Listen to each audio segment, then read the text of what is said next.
Hello.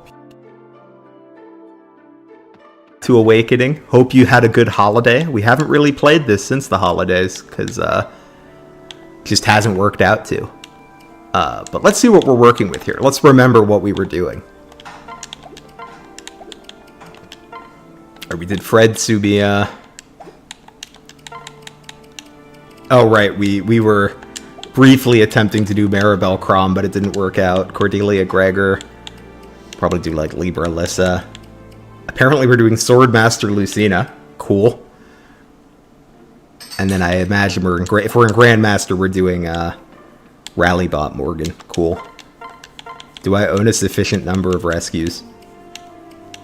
1, 2, 3, 4, 5, 6, 7. That's probably enough.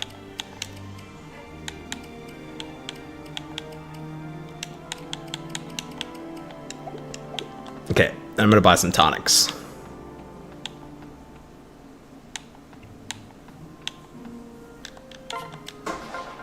I carry only the finest. We're buying a few magic tonics, mostly because it'll give us some extra rescue range, which will be useful sometimes.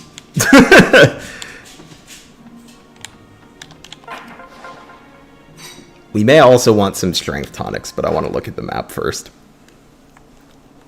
Or some speed tonics.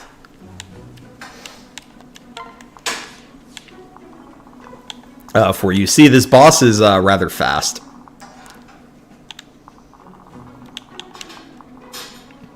She has 34 speed, so we need 39 to double.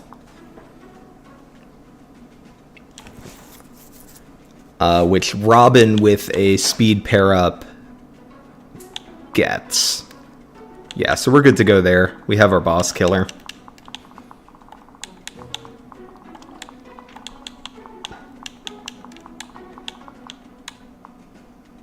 What were we doing with Henry? Who were you attached to?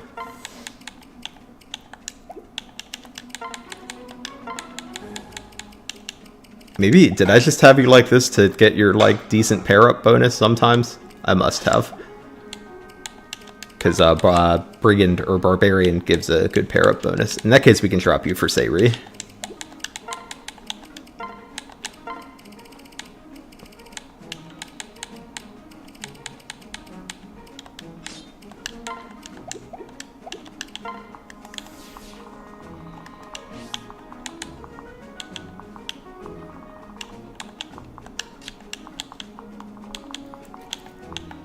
See, are our combat units good enough to fight these guys? Because the enemies on this map are actually quite scary to units that aren't particularly trained. So what we might do is group up in the middle, or group up on the left and just push through that way.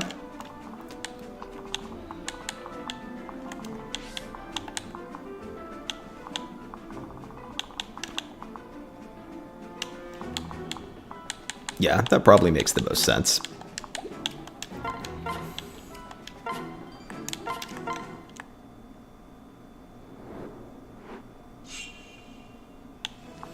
Hi, Keith. Not doing anything crazy on this run. Pretty much just a normal Awakening Lunatic run.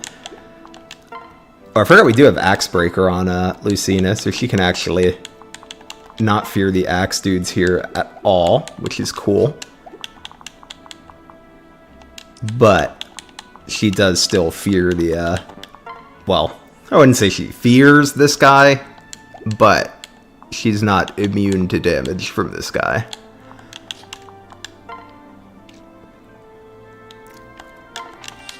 What's our dual guard rate?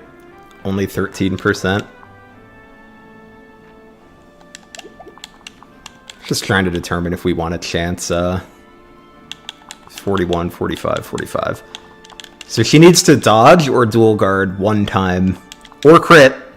She needs to crit this or dodge one attack to survive this enemy phase. So I mean, we could just do it, and if we miss, we just rescue her with Anna. Let's do that.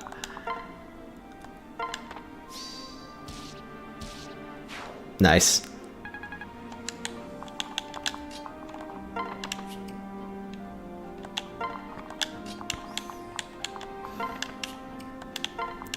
So Then these guys can just chill.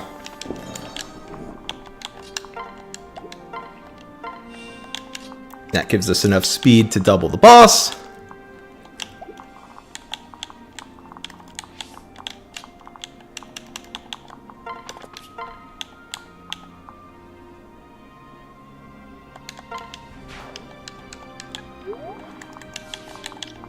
I do like Bow Knight, but it is a bummer not to have 1-2 range on Robin. Hey, Choose Vault. Happy 2025. Good to see ya.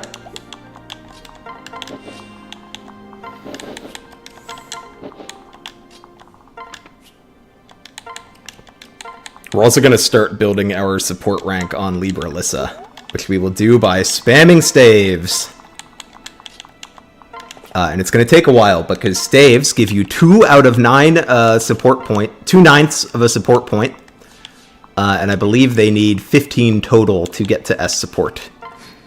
We might be able to get them some rounds of combat together, which builds it much faster.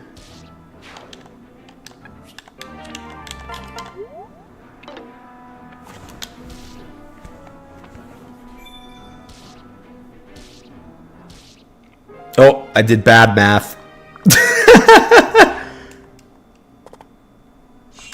All right.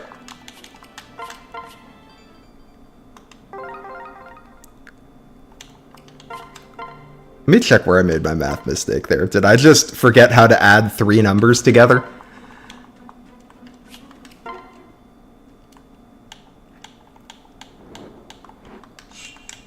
Let me see. I bet I just forgot how to add 3 numbers together. I sure did. I did in fact forget how to add 3 numbers together.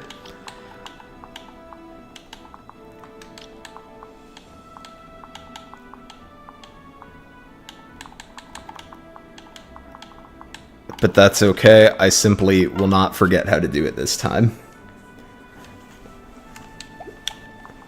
We can actually still do this. We'll just actually have to use the rescue staff regardless of whether it works out or not. Yep. And we can come here.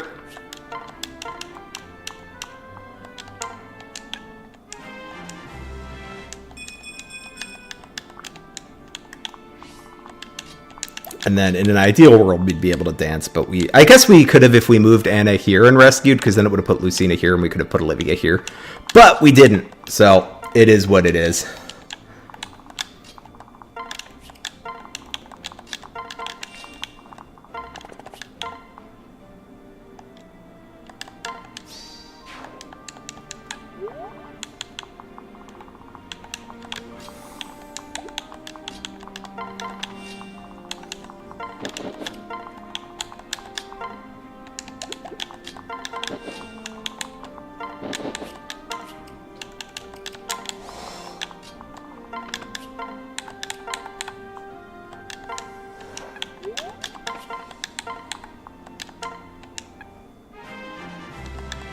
Spamming staves my favorite activity. Look, spamming staves is great in this game. You get support experience, you get support progression, you get experience. What's not to like? What more could you ask for, really?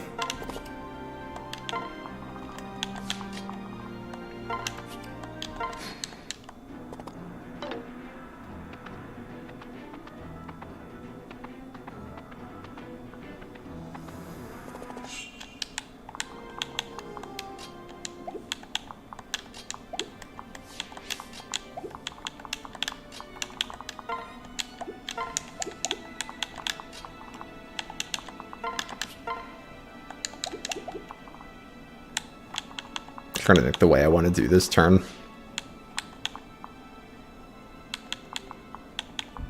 So we can easily have Lucina kill 2 for sure. It's just a matter of what we want to... Like, I think we kind of need to kill all 4, ideally. How short are you of doubling? 29, 25? Okay, any speed pair up gets Sayri to doubling. So we could, like, pair Maribel into her.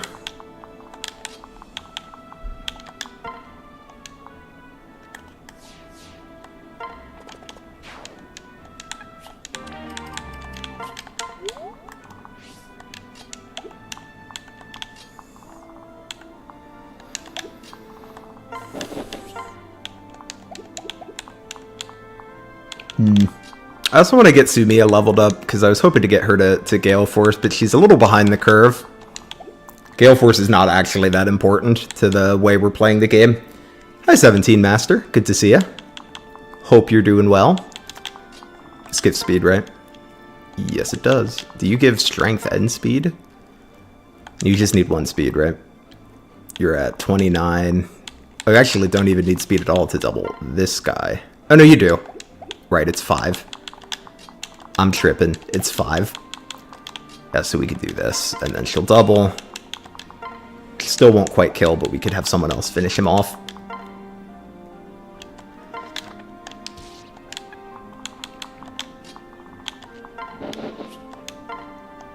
My god, her magic is a little sad. I'd hope if we gave her a pair up that was conducive to doing magic damage, but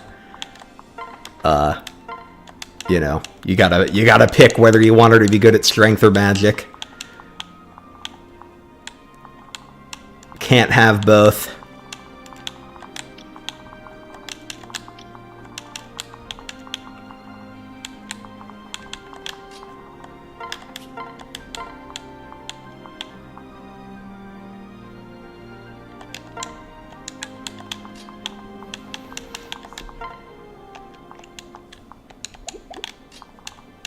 Damn, she really can't kill that guy. That's a bummer. Wow, Fred can't either? Disappointing. Probably have them tag team it so long as Lissa is not going to die to this guy. He's on 30 speed, so he will double her. She's got 13 res. Oh my god. We actually might have to reset.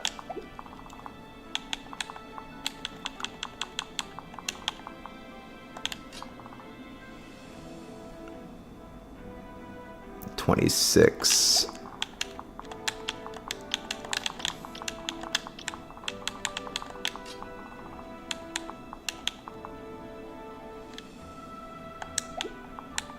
Unless we danced for them, but then I don't know if we can kill all the dudes. Here, let's try that, see if we can make it work. So if we pair these two up,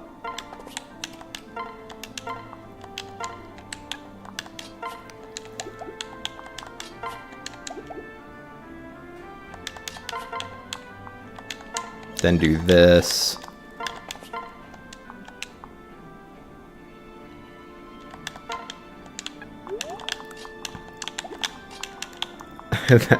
Oh no, but then we used our dance, so we can't. Okay, yeah, that was foolish.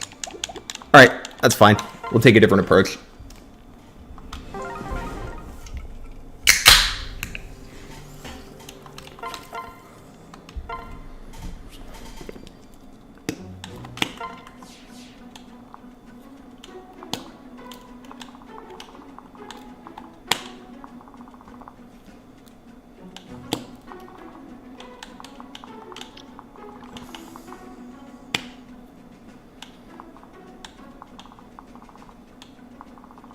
Think of the way that I want to do this then.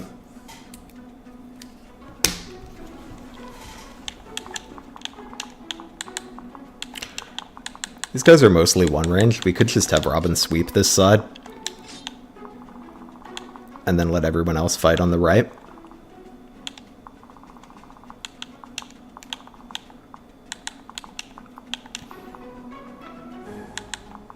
I think that would probably be okay.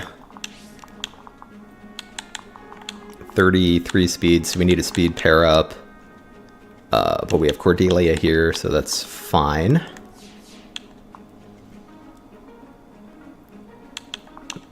Yeah, because that'll give res too, which is nice. Yeah, let's try this.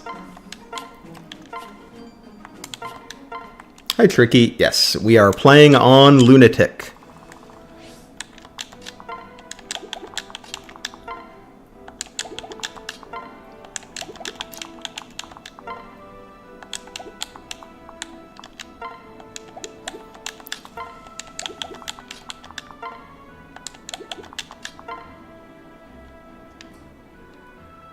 Yeah, that's the better pair up overall for our purpose here.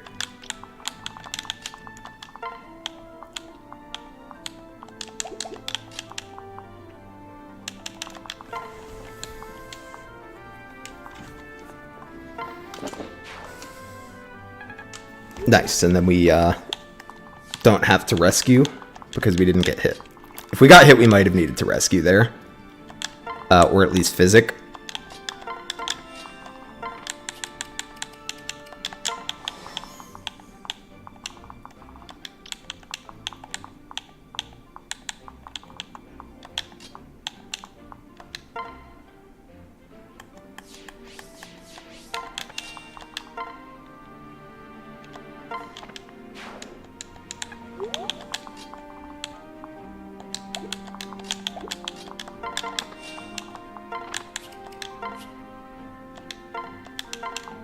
Yes, you'll see this time we'll do the rescue right, such that we get Lucina to kill another enemy.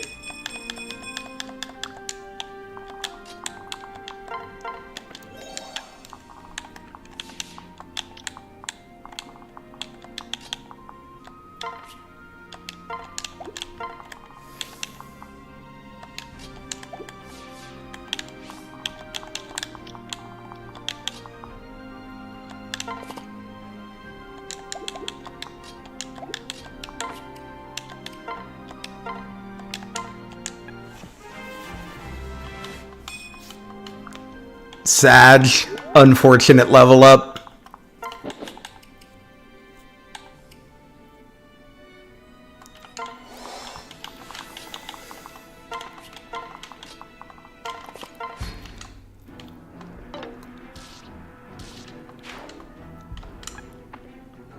Yep, Robin will kill everyone up here except the Bolganone guy.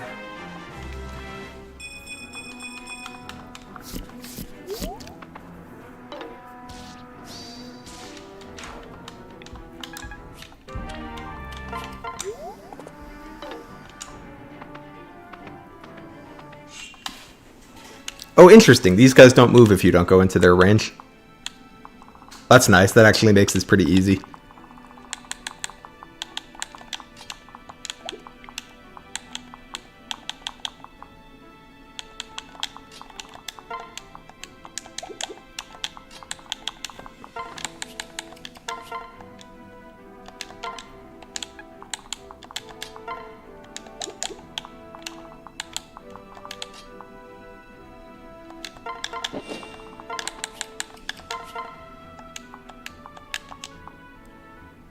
Can maybe get a Sumia kill here.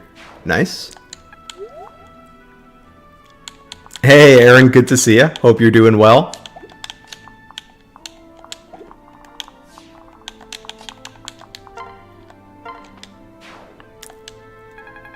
Mic sounds weird. Oh, I see it's a little loud. I can lower it. Do you just mean it's loud, or is there something... Is it making a weird sound? Weird how?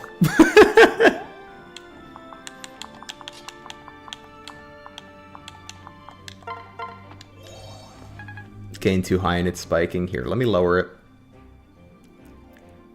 Tell me if this is any better. If not, I might just have to quickly reset it. Sometimes I do have to do that.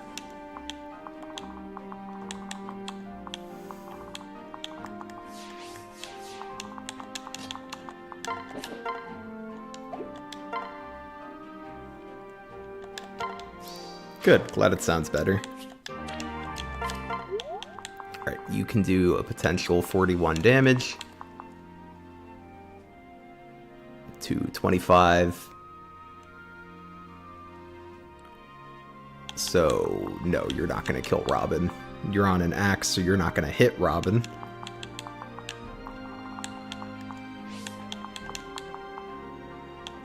Oh, we gotta get Fred to level 5. My man doesn't have delivery yet? What are we doing? Why be in Griffin if you don't have deliverer?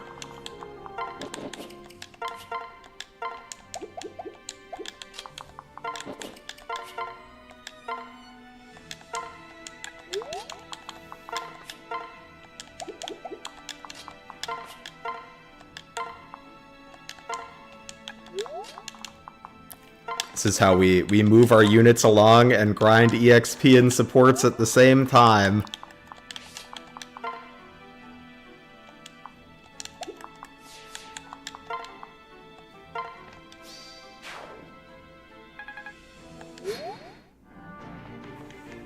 No, Fred is not delivering.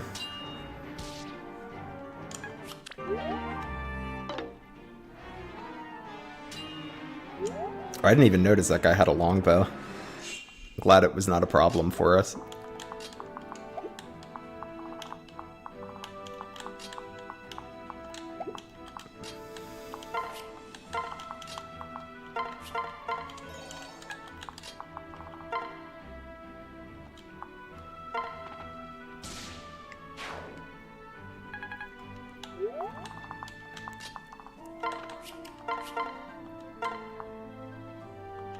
God, I love rescue. You just get to put your units wherever you want. It's great.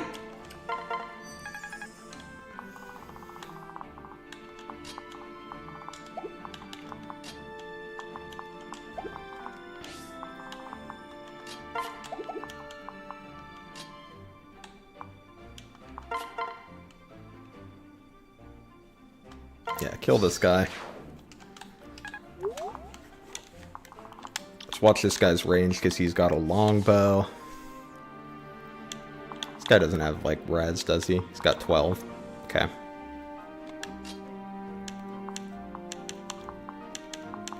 The hand axe. You have a tomahawk, so we gotta be a little careful.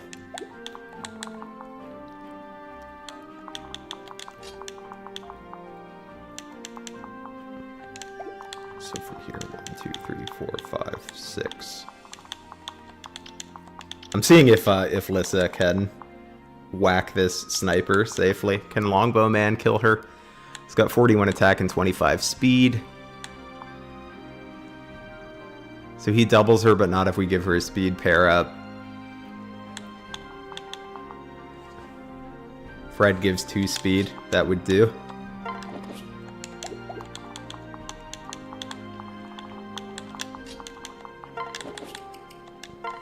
Fred may not be delivering, but we can deliver Fred.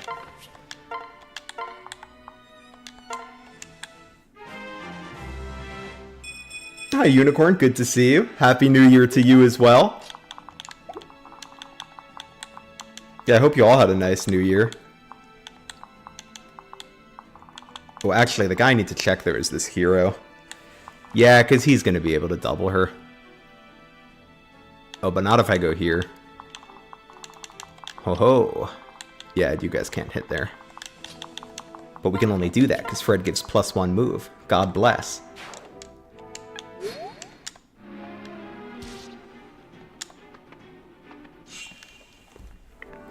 Oh, I need to check when the reinforcements spawn on this map. Because we definitely want to be on our way out of here. Or we get 8 turns before the reinforcements spawn.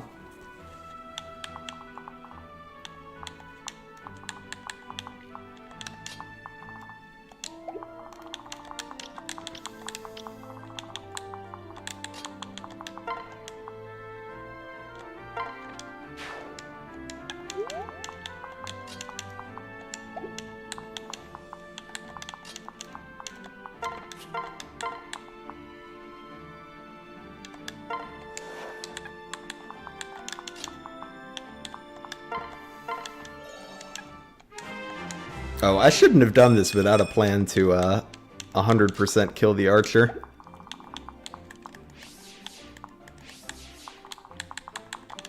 Because, I mean, Lucina can do it, but, like, then she's in quite a bit of danger. And Morgan just can't do it. So we may have made a big mistake just now. By we, I mean me. I don't know why I'm bringing y'all into it. Yeah, that might be a reset if we can't get a rescue or something. Which I don't think we can. Unless... What do you have, 19 magic? You have 17. You have 8 move.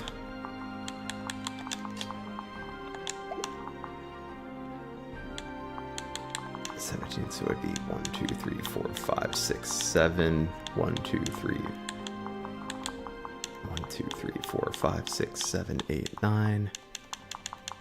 Yeah, I don't know if we can do a big stupid rescue chain.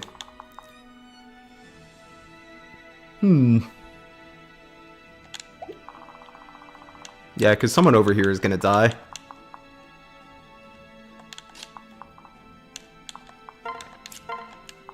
Unless Lucina, like, heroically dodges a bunch of attacks.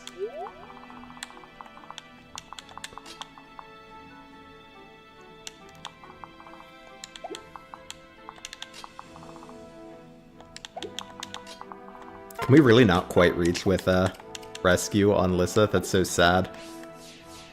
If we could, we'd have a way out, because what we could do is we could, if we had 2 more magic range on Lissa from, like, a tonic or something, we could grab Lucina, then rescue her with Libra and rescue Lissa with Maribel, and then just have Robin plug the gap here. But I don't think we have a way to get that extra magic.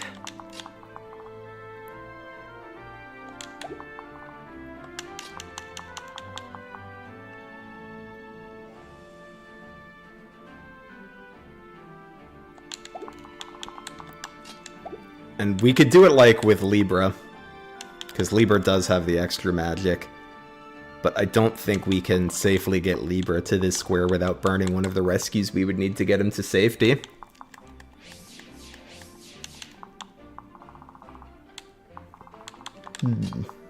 Let's consider.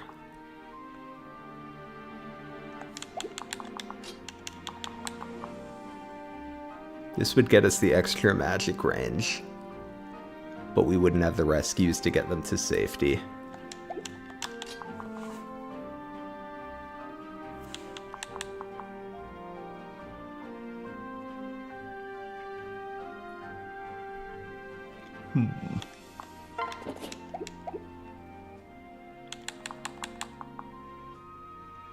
I feel like there might be a way to do this. Let me think with my brain for a moment.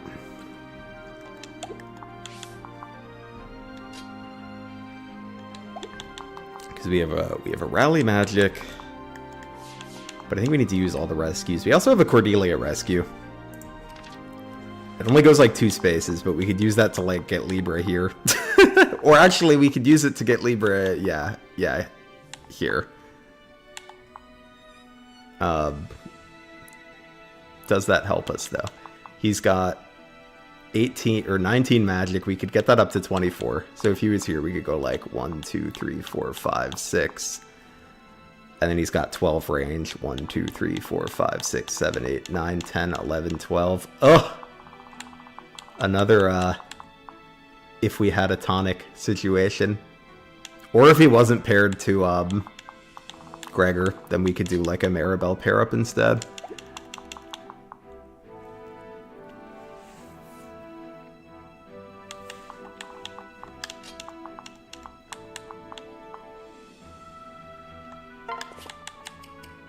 Because we can't do like a transfer switch transfer, that's not a thing.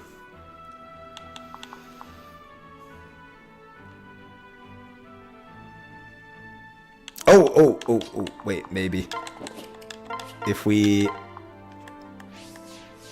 rescue Libra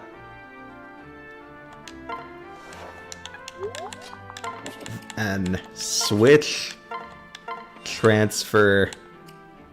Oh, I messed up the transfer! Okay, well now we're fucked. I'll explain what I was gonna do, it would have worked. What I was gonna do is transfer, actually, yeah, I was gonna transfer Fred to Libra to give him +1 move, and then rally, and then that would have given Libra enough range, and the extra move to get, Lucina. But I did the transfer wrong, so it's cooked. It's over. Oh, we can see if Lucina dodges. It's possible.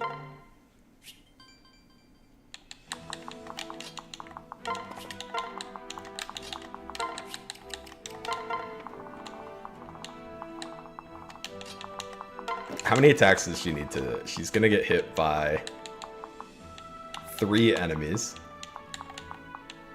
2 of which are quite accurate. She does have good avoid, but I think they're going to be like 50s.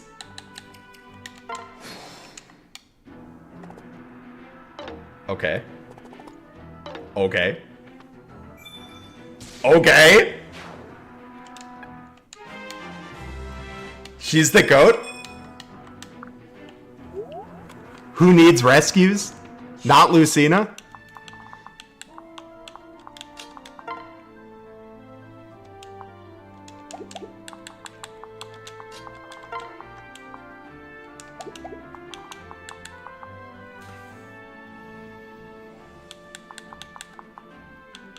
She really is built different. That was kind of crazy.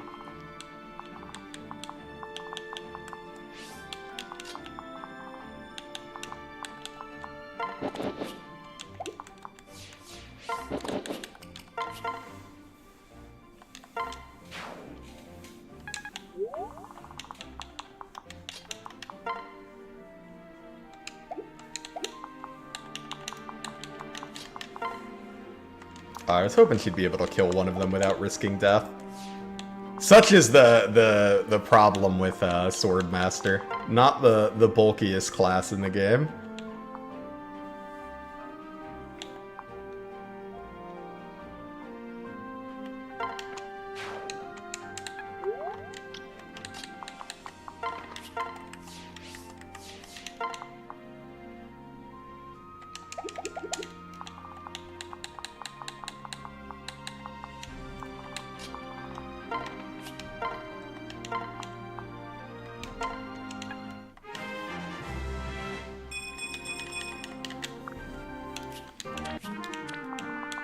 Oh hey, we got lucky 7. Nice.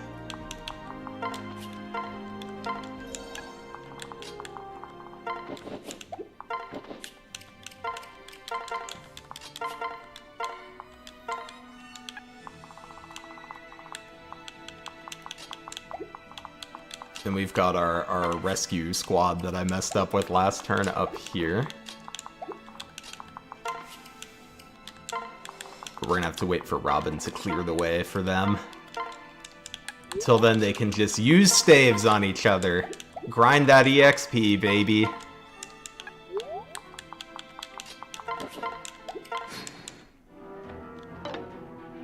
Oh god, longbow. I think she can take one shot from the longbow.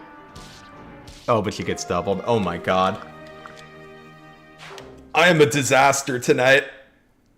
Oh, apparently Oh, I thought Sayri like got hit by this guy or something. I'm a mess tonight.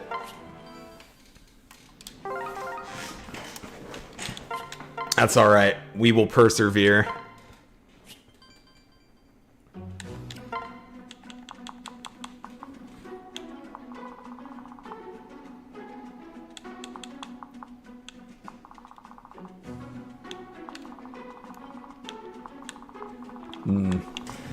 The lack of 1-2 range for Lucina is fairly annoying over here.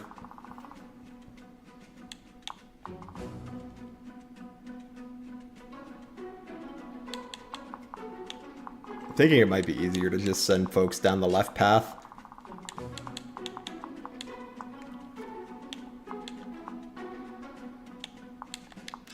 And we can just rescue people from the right over as needed.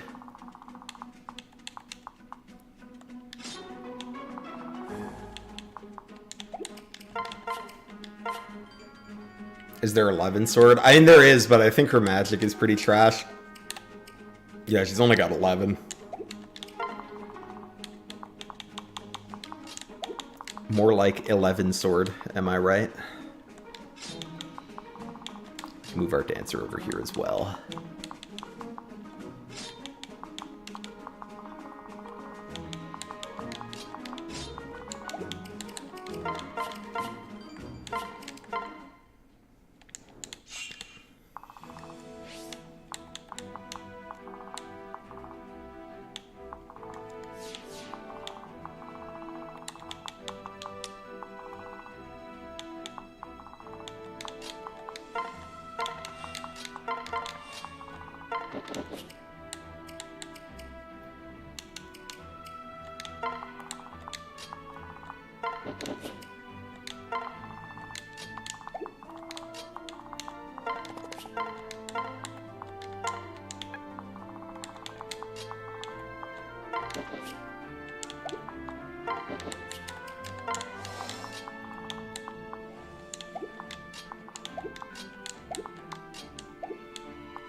We've got 2 rescues left and 2 people that need to be rescued. Perfect.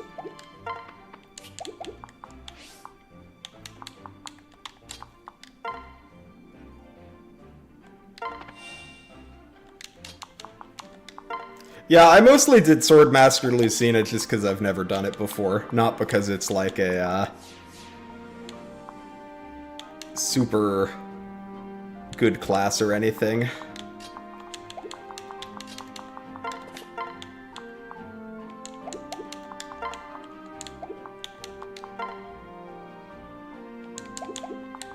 Okay, neither Lucina nor Robin fear the Axemen.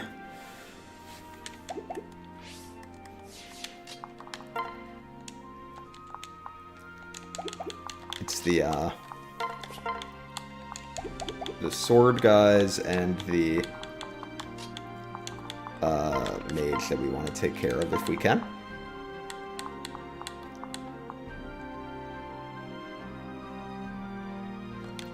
Let's get these guys out of danger. Oh, we can get a Crom pair up for Robin. That will solve our issues here, I believe.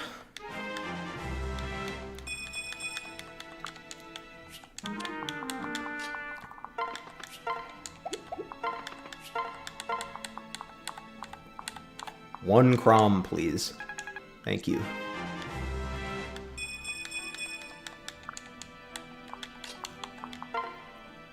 My god, speed +8 is crazy.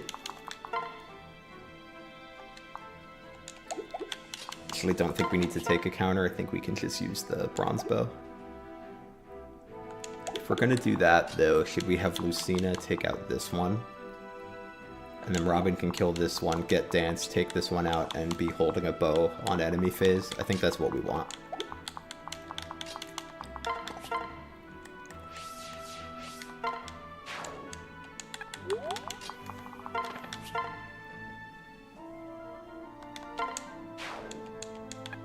Yeah, because then the only enemy that can hit Lucina is holding an axe, and so will not hit her. Because she's got Axe Breaker. HP defense is definitely Alyssa level up. Look, she's trying her best. She's only got...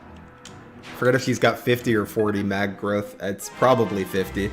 I know Maribel has 10 more than her, but I can't remember if Maribel has 50 or 60.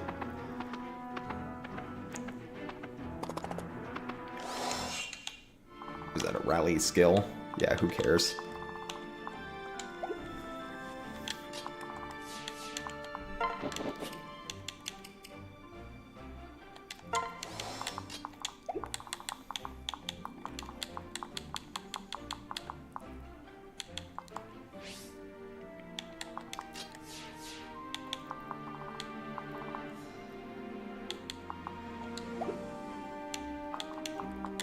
Here, let's just take care of these, some of these guys now, and then we can, use Rescue to make sure Robin catches back up next turn.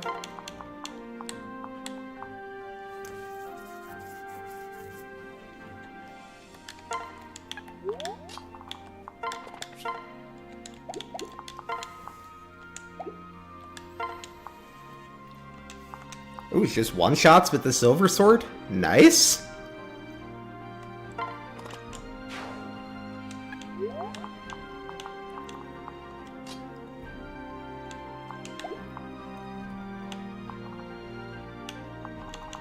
We can even get a dance and do it again if we want. Let's see, Axe Guy's not gonna hit her. Axe Guy's not gonna hit her. Axe Guy's not gonna hit her. Yeah, she should be fine. Right, she's got 24 defense. So these guys will do 21. 21. Yeah, she should be fine.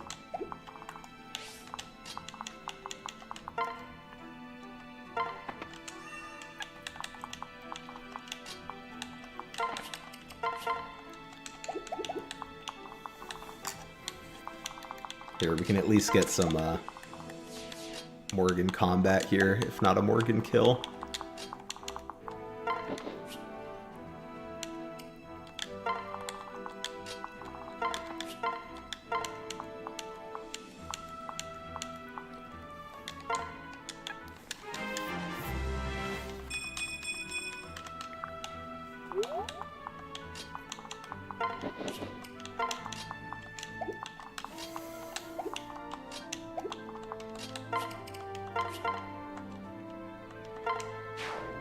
Oh, we did get a Morgan kill. Nice.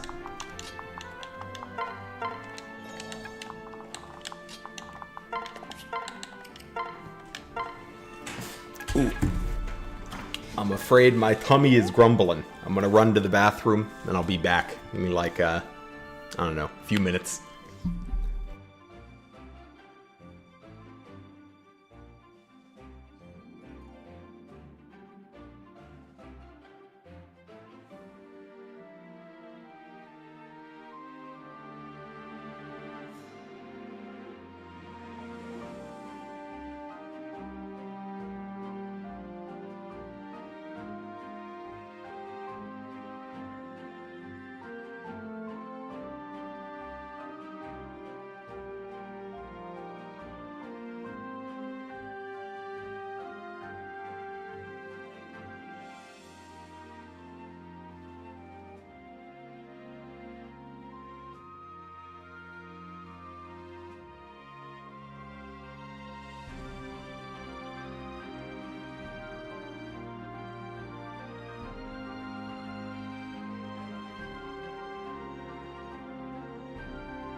Hello, friends. Sorry for the delay. Unfortunately, God gives his strongest soldiers his biggest tummy aches. But now I'm feeling better.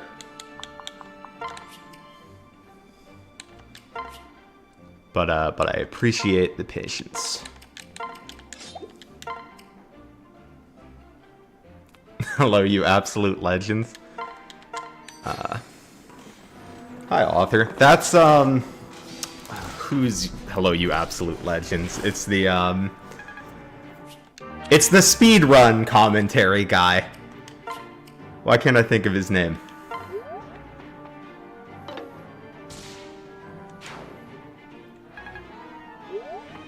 I can't think of his name. I'm sure you know who I'm talking about.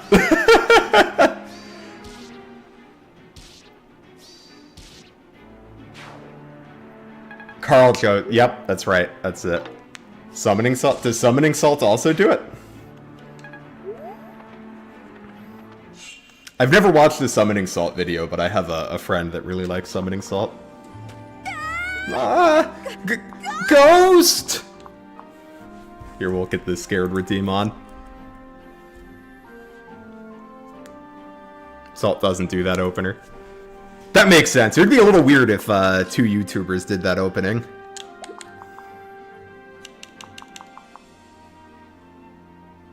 How do y'all feel about YouTube openings? Hell yeah!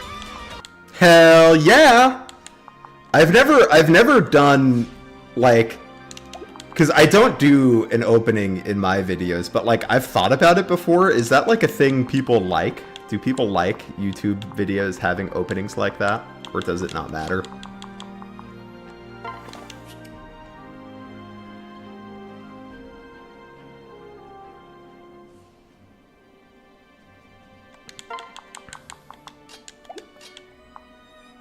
As long as they aren't too long, you're cool with them. Yeah, I mean, I would never make it more than like a sentence or two. The closest I do to a like regular thing in my videos is I think the have a lovely week at the end.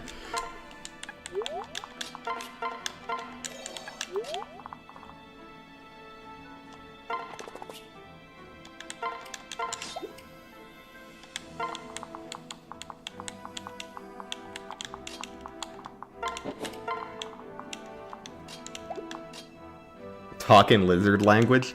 What do you consider lizard language?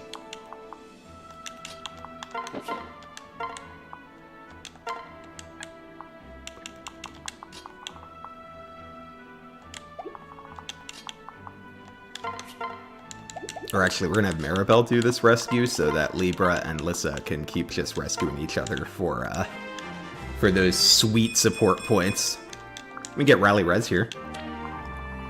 Rally Res, I think, is, like, low-key actually a good skill. I feel like it doesn't get any respect, but there's, Res stats. Oh my god, he has an L-Fire with 1 use.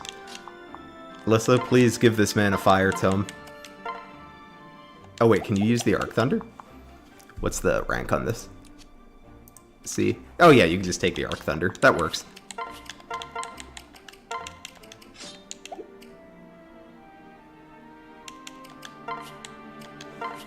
Then you're on 28 speed. Yes, you're not going to get doubled.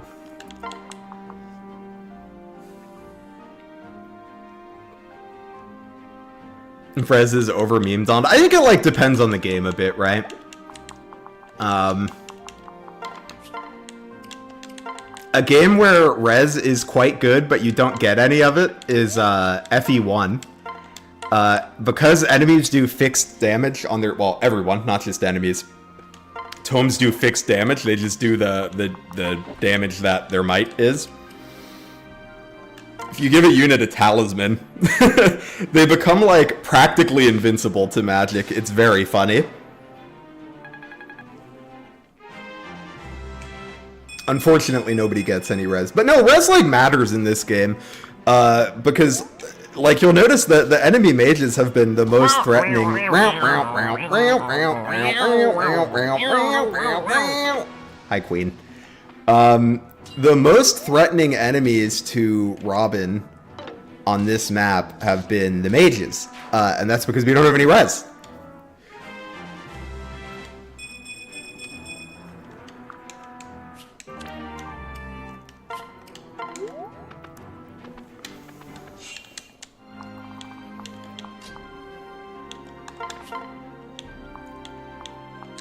I want to try to give at least one of these to Morgan if we can. Because we need to get Morgan to level 15. Probably give both to Morgan then.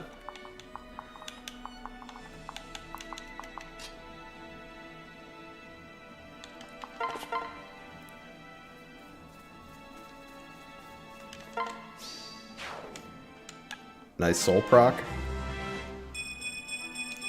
Or like a big enemy phase where res is important. If you want to do like on the Gangrel map, like if you want to enemy phase a bunch of the enemies near Gangrel, you need a high res unit because he has 11 sword. Well, you don't need a high res unit. You need a unit that doesn't have garbage res because they have to fight a bunch of mages and Gangrel has 11 sword. Fortunately, we have res tonics, wards, and Pegasus pair-ups, so usually even a unit with bad res we can get to survive that turn, but if you have res, it's nice.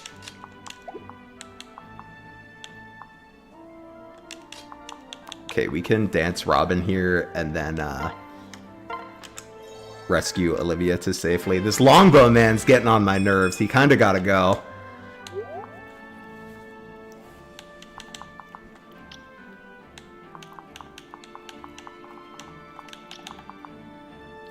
One, two, three, four, five, six, seven, eight. Okay, so if we move Robin here, the Valkyrie can't hit. The War Monk can, but he won't. The Thief won't. The longbow guy can. He's got 41 attack. We've got 25 defense. That should be fine, and then that'll put us in a spot where we can kill the longbow guy next turn. Reject Bow Knight, embrace res growth. Once we get to level 10, we're gonna reject Bow Knight. I do want to go back to having 1-2 range on Robin.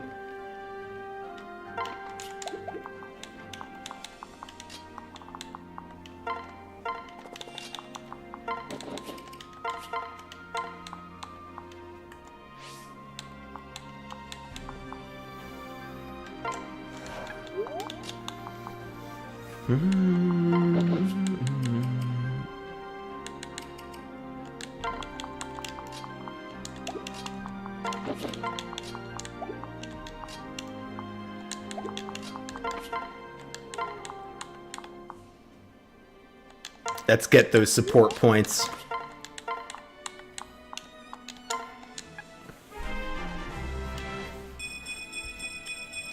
Nice.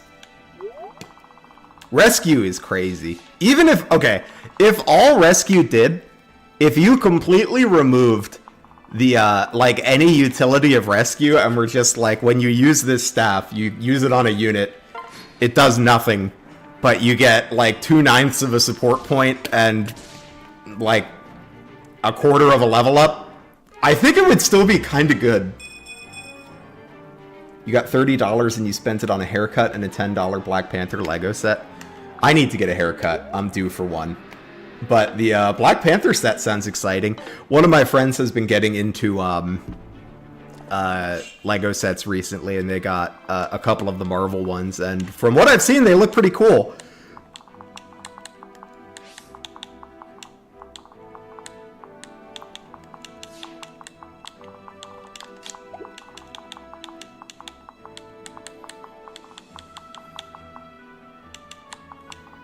Okay, let's get rid of this longbow guy. He gotta go. He's had it too good for too long.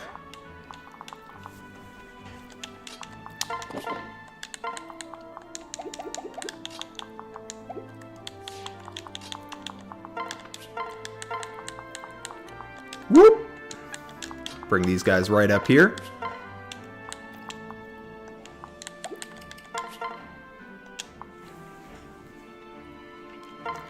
What did I see? I'm trying to think which Marvel ones she showed me.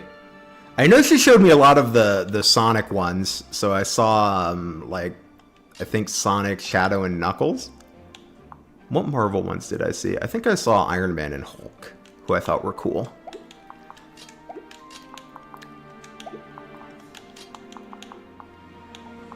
I've been playing a ton of Marvel Rivals lately, so Marvel has been top of mind for me.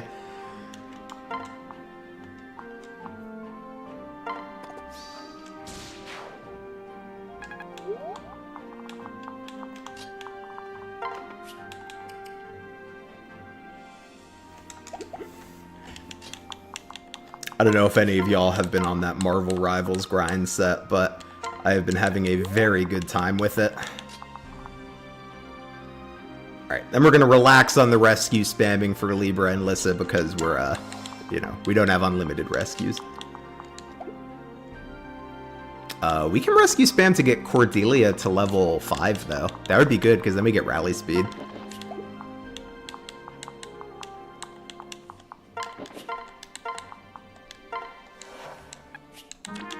Yeah, I should probably get it on a heal staff.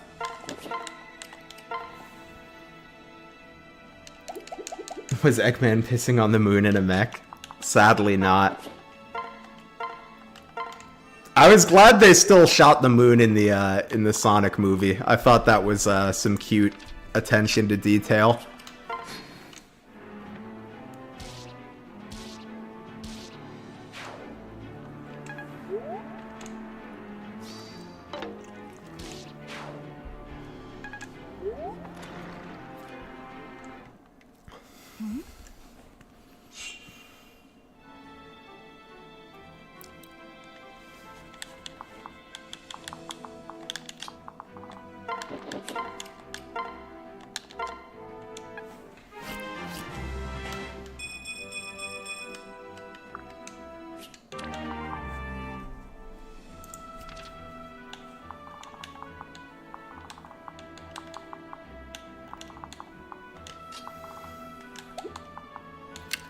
I think I'm gonna let this thief open a chest before I kill him, because we don't have, we have Anna, I guess, but we don't have, unlimited chest keys. I guess Anna is kind of unlimited chest keys, now that I think about it.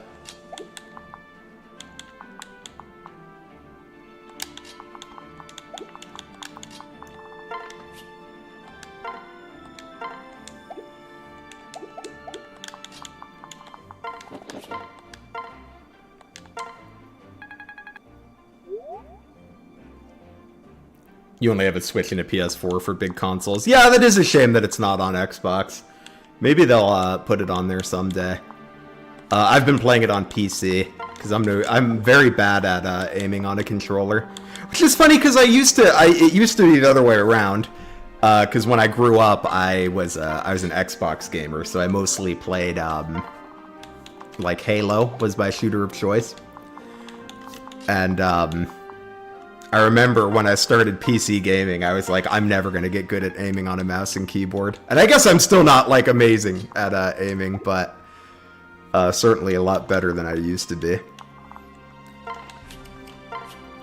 Alright, it's 21 defense, speed's 25. Yeah, this is fine. Let's bait the longbow guy over and then kill him.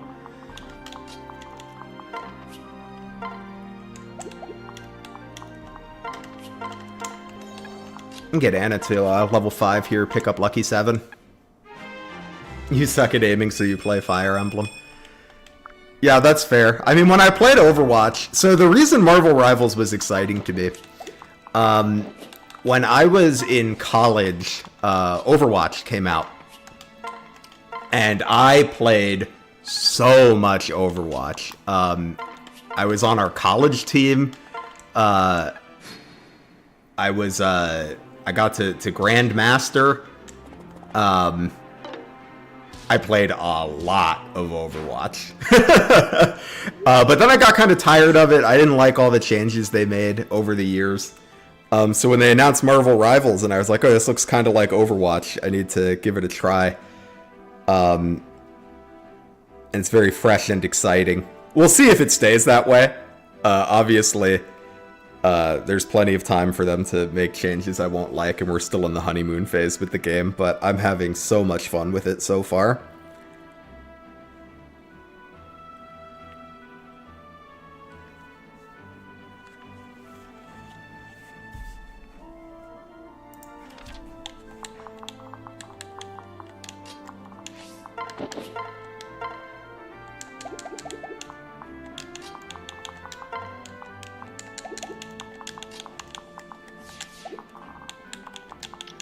try to set up a Cordelia kill here. Actually, what we should really be setting up for is trying to be in position to cover the reinforcement spaces next turn. That's what we should be setting up for. Because we get our first group of reinforcements next turn. Hi, Rowan. Hella's already on your nerves. I just got to Diamond yesterday. And unlocked hero bans. So now I don't see her every game. At least if I'm playing comp, she tends to be banned. But I completely understand, because prior to that, literally every game had a Hella in it. It was crazy.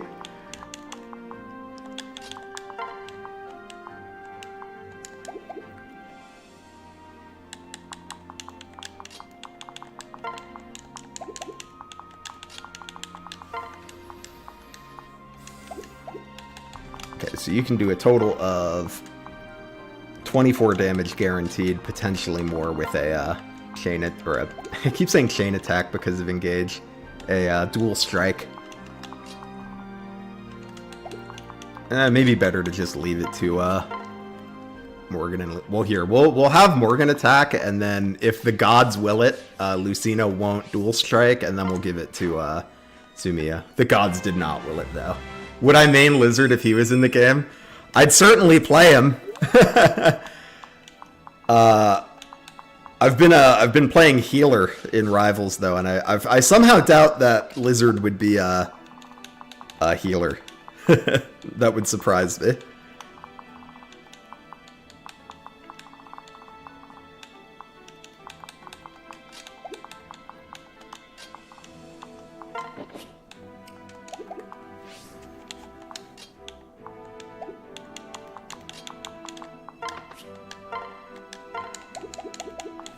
You got mend? Yeah, you do. Alright.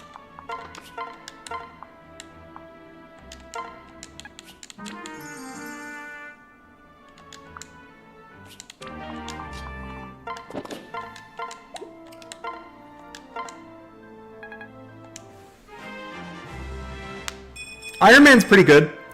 Iron Man really benefits from bans, because I think he can have a hard time with a good Hella player. But when Hella is banned, he has a really good team-up bonus with Hulk that makes him quite scary, I would say. Or I guess it makes Hulk quite scary, and then Iron Man just does a lot of damage. Like, a lot of damage.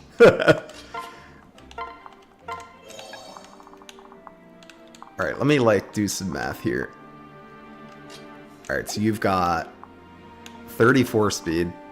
Nice, you do double the hero, and you don't get doubled by the Valk. He's got 45 attack. So from him you would take 45 minus 21, 24.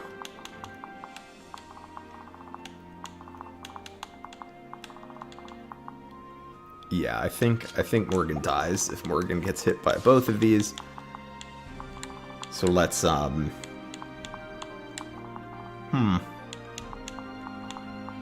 we could have rally rezzed. Kind of forgot we had that.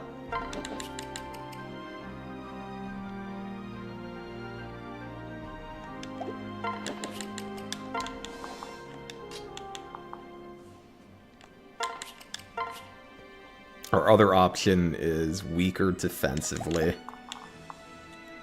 but would have a better chance of dodging at least, but I don't know if we really want to rely on that. That seems a little spooky. We might just have to let the reinforcements spawn. Alternatively, we could just kill the boss next turn. We can kind of do that whenever we want.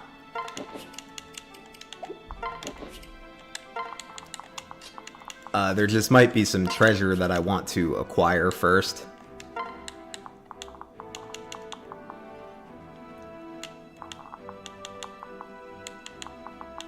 Oh, actually, we can just pull one enemy here, because we can pull the Valkyrie in this spot.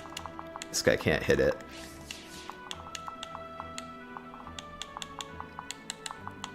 Yeah, let's do that. Make sure you don't die to the Valkyrie, right? That's 41 minus 19. Yeah, it should be fine. This is an area where tonics could have come in handy. Had we done the calculations beforehand, we could have looked at this and seen that we would survive with a defense or res tonic. Or we could do a dual guard, and that uncomplicates things.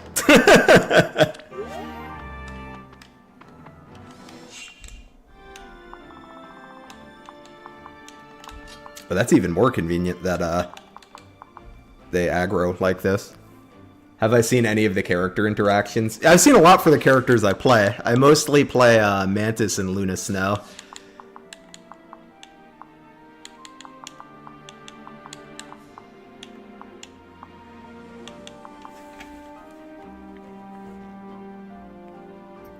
Can we safely cover the tiles? Because I believe this is the turn they spawn.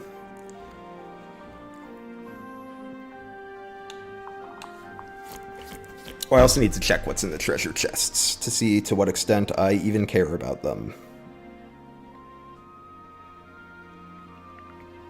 I would say I care about them a little bit. Specifically, I care about this one. We can just go get that one.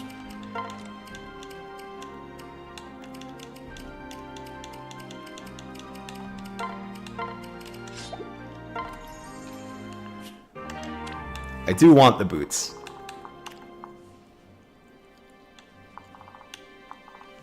But I think we can probably get the boots and then just plan to be out of this map next turn. On the right side is just a Master Seal and a Bullion, which I don't actually think we need.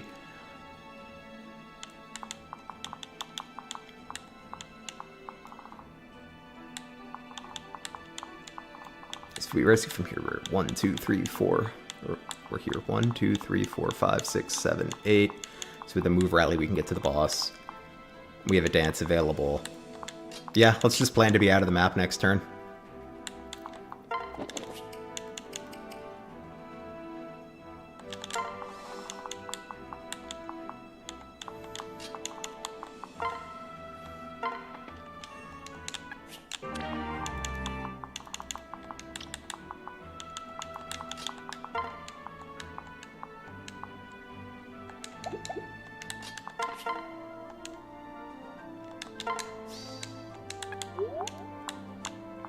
Hoping that would kill, but it's okay that it didn't.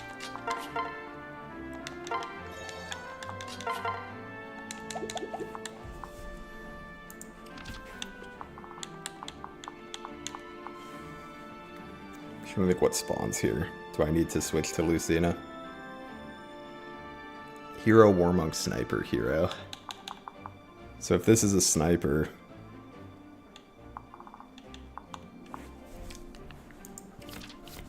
I think it could be an issue if specifically it is a longbow sniper, but beyond that, I think we would be fine.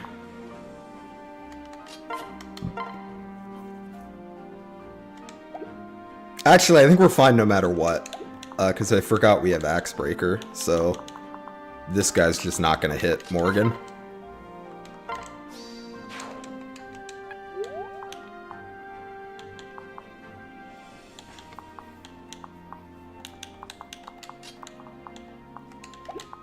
Can put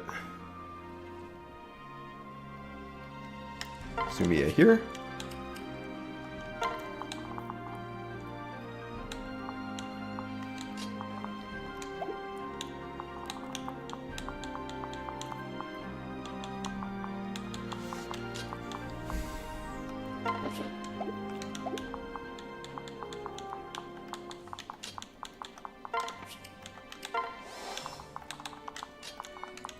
One, 2, 3, 4, 5. Okay, so we'll put a flyer right there.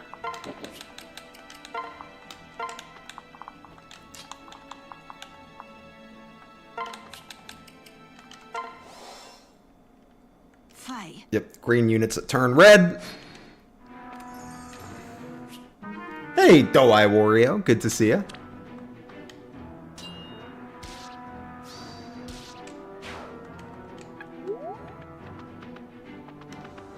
Oh, interesting. These guys start moving now. That complicates things.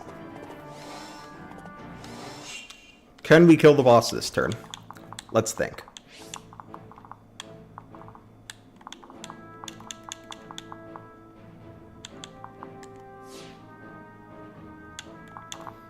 Well, question 1.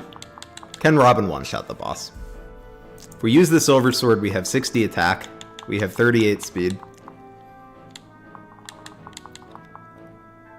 Or no, we have a bajillion speed. Sorry, not 38. I was looking at luck. So we have 60 attack, minus 15 defense. Yes, we can easily one-round the boss, provided we don't miss. We have 167 hit into 68 avoid. So we're not gonna miss, probably.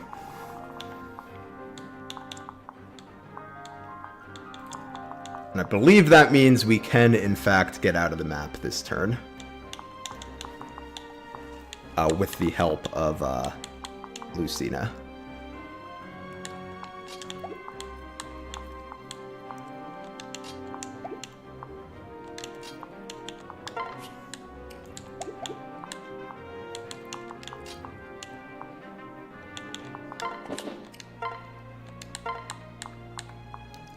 We may have to sacrifice the Seraph Robe, but that's fine. It's just a Seraph Robe.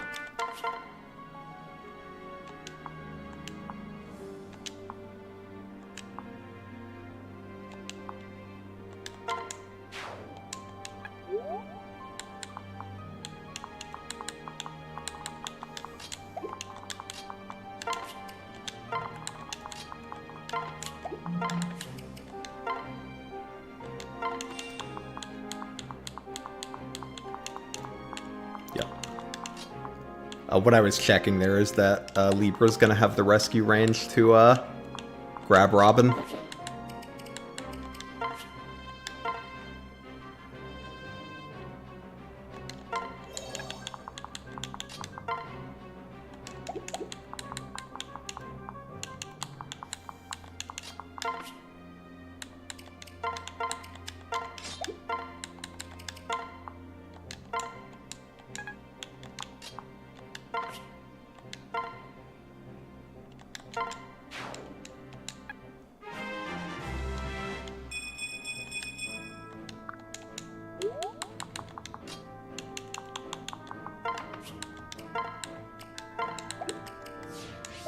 Yep, once we do the rally or the pair up, we should be good.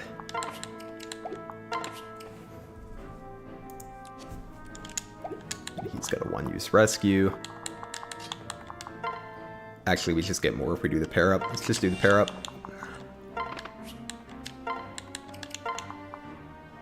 Whoop!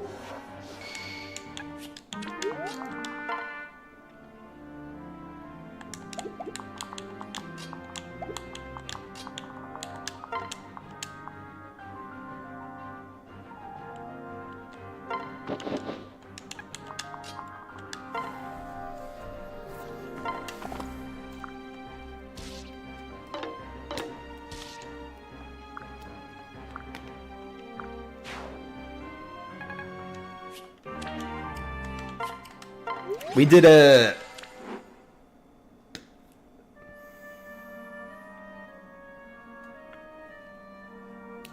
Now.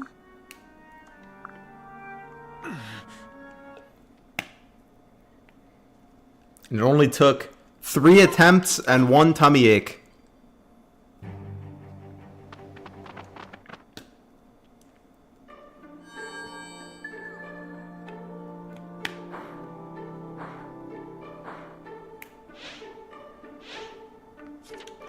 Let's see what the Anna shops have for us today. I think this one has killing weapons. Yeah. It's interesting that the sword is the killing edge, but the axe and the lance are the killer lance and axe. I feel like the sword got the better end of the stick there. Killing edge is a cool name. We're gonna buy some more rescues. I have a, I didn't install this mod for this run, but we might as well take advantage of it. I don't want to do any of these encounters, so I installed a mod that just clears them immediately. My lord. Thanks, Fred. We did clear this area of all the risen. Good job, everyone. What can I fix you with?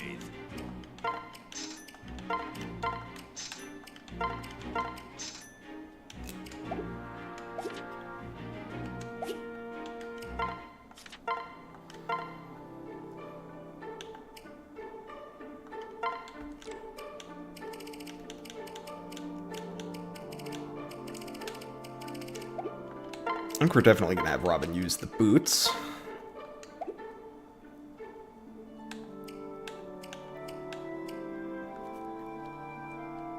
We're saving some of our other stat boosters. Morgan's going to be a rally bot, so I don't want to spend any stat boosters on him. But we do need to buy some new rescues because we spent a lot on that map. Let's buy like 7 more. Rescue's so good.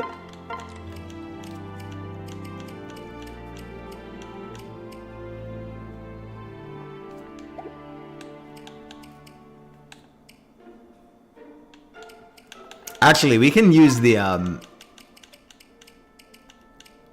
spirit dust. We're gonna use that on Lissa. Lissa is eventually going to reclass to Falcon Knight, and we will be happy for her to have as much magic as possible, since we want her to rescue things. Alright. That was a really long chapter, and I said I wanted to react to the community tier list today. So we're gonna do that now.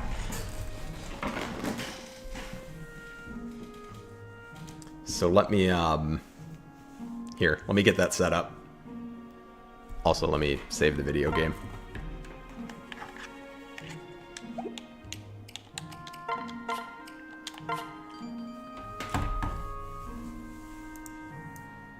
I suspect we will take less time on the next map. The next map's not quite as tricky.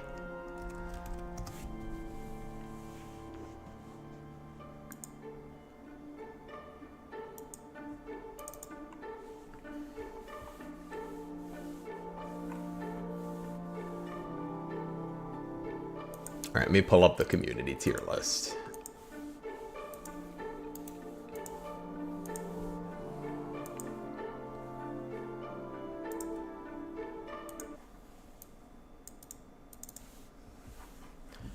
Then let me pull up my own tier maker, because, you know, I can't just comment on YouTube's opinions. I gotta give mine too, right?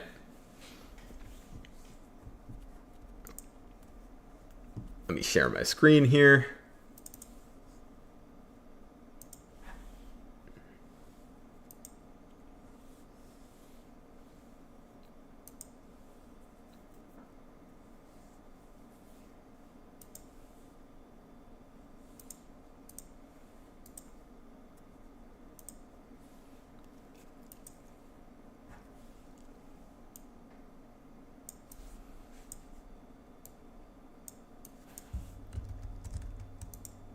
Let's get it the right size.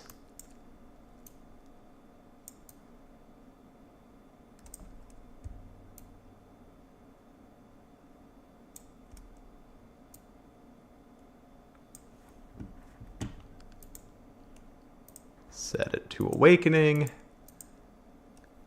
And let's see. What's the widest window? Probably this one. Okay, so I think we can make this do like this.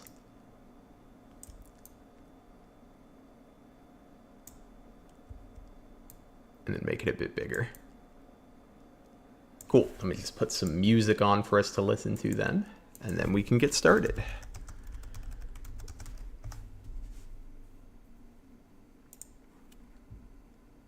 File your taxes 100% free in the app. If you didn't, for Intuit TurboTax. I used to use TurboTax, but the people tell me that Free Tax USA is the cheaper option now. That's a little loud. Let me turn that down a bit.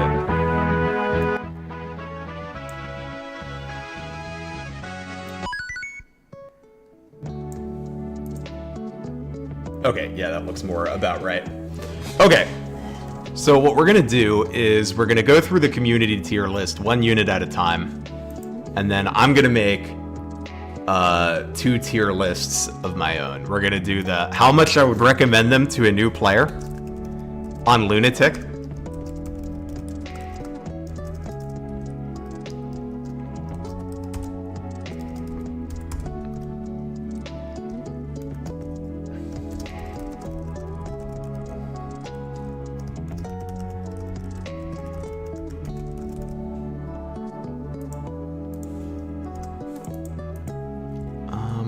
What do I want to name this one? We'll say, like, fine, but I don't love them. And would not recommend. And then we'll also do how I would rank them in efficiency, defined as like optimizing for returns and reliability. So we'll do more of like recommendations for a normal playthrough, and then my experience in my efficiency run of Awakening so far.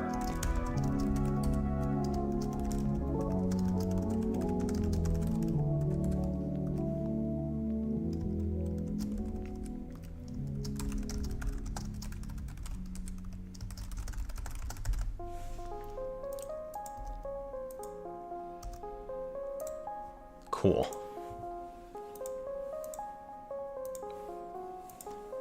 We'll switch this one to Awakening as well.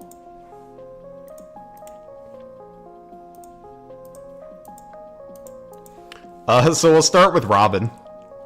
The community ranked Robin among the best. I think that's probably not shocking to anyone. I think even between this and the Sacred Stones poll, I think Robin is the unit that has received the greatest percentage of among the best votes of any other unit. And it's not surprising. They have a few really good qualities.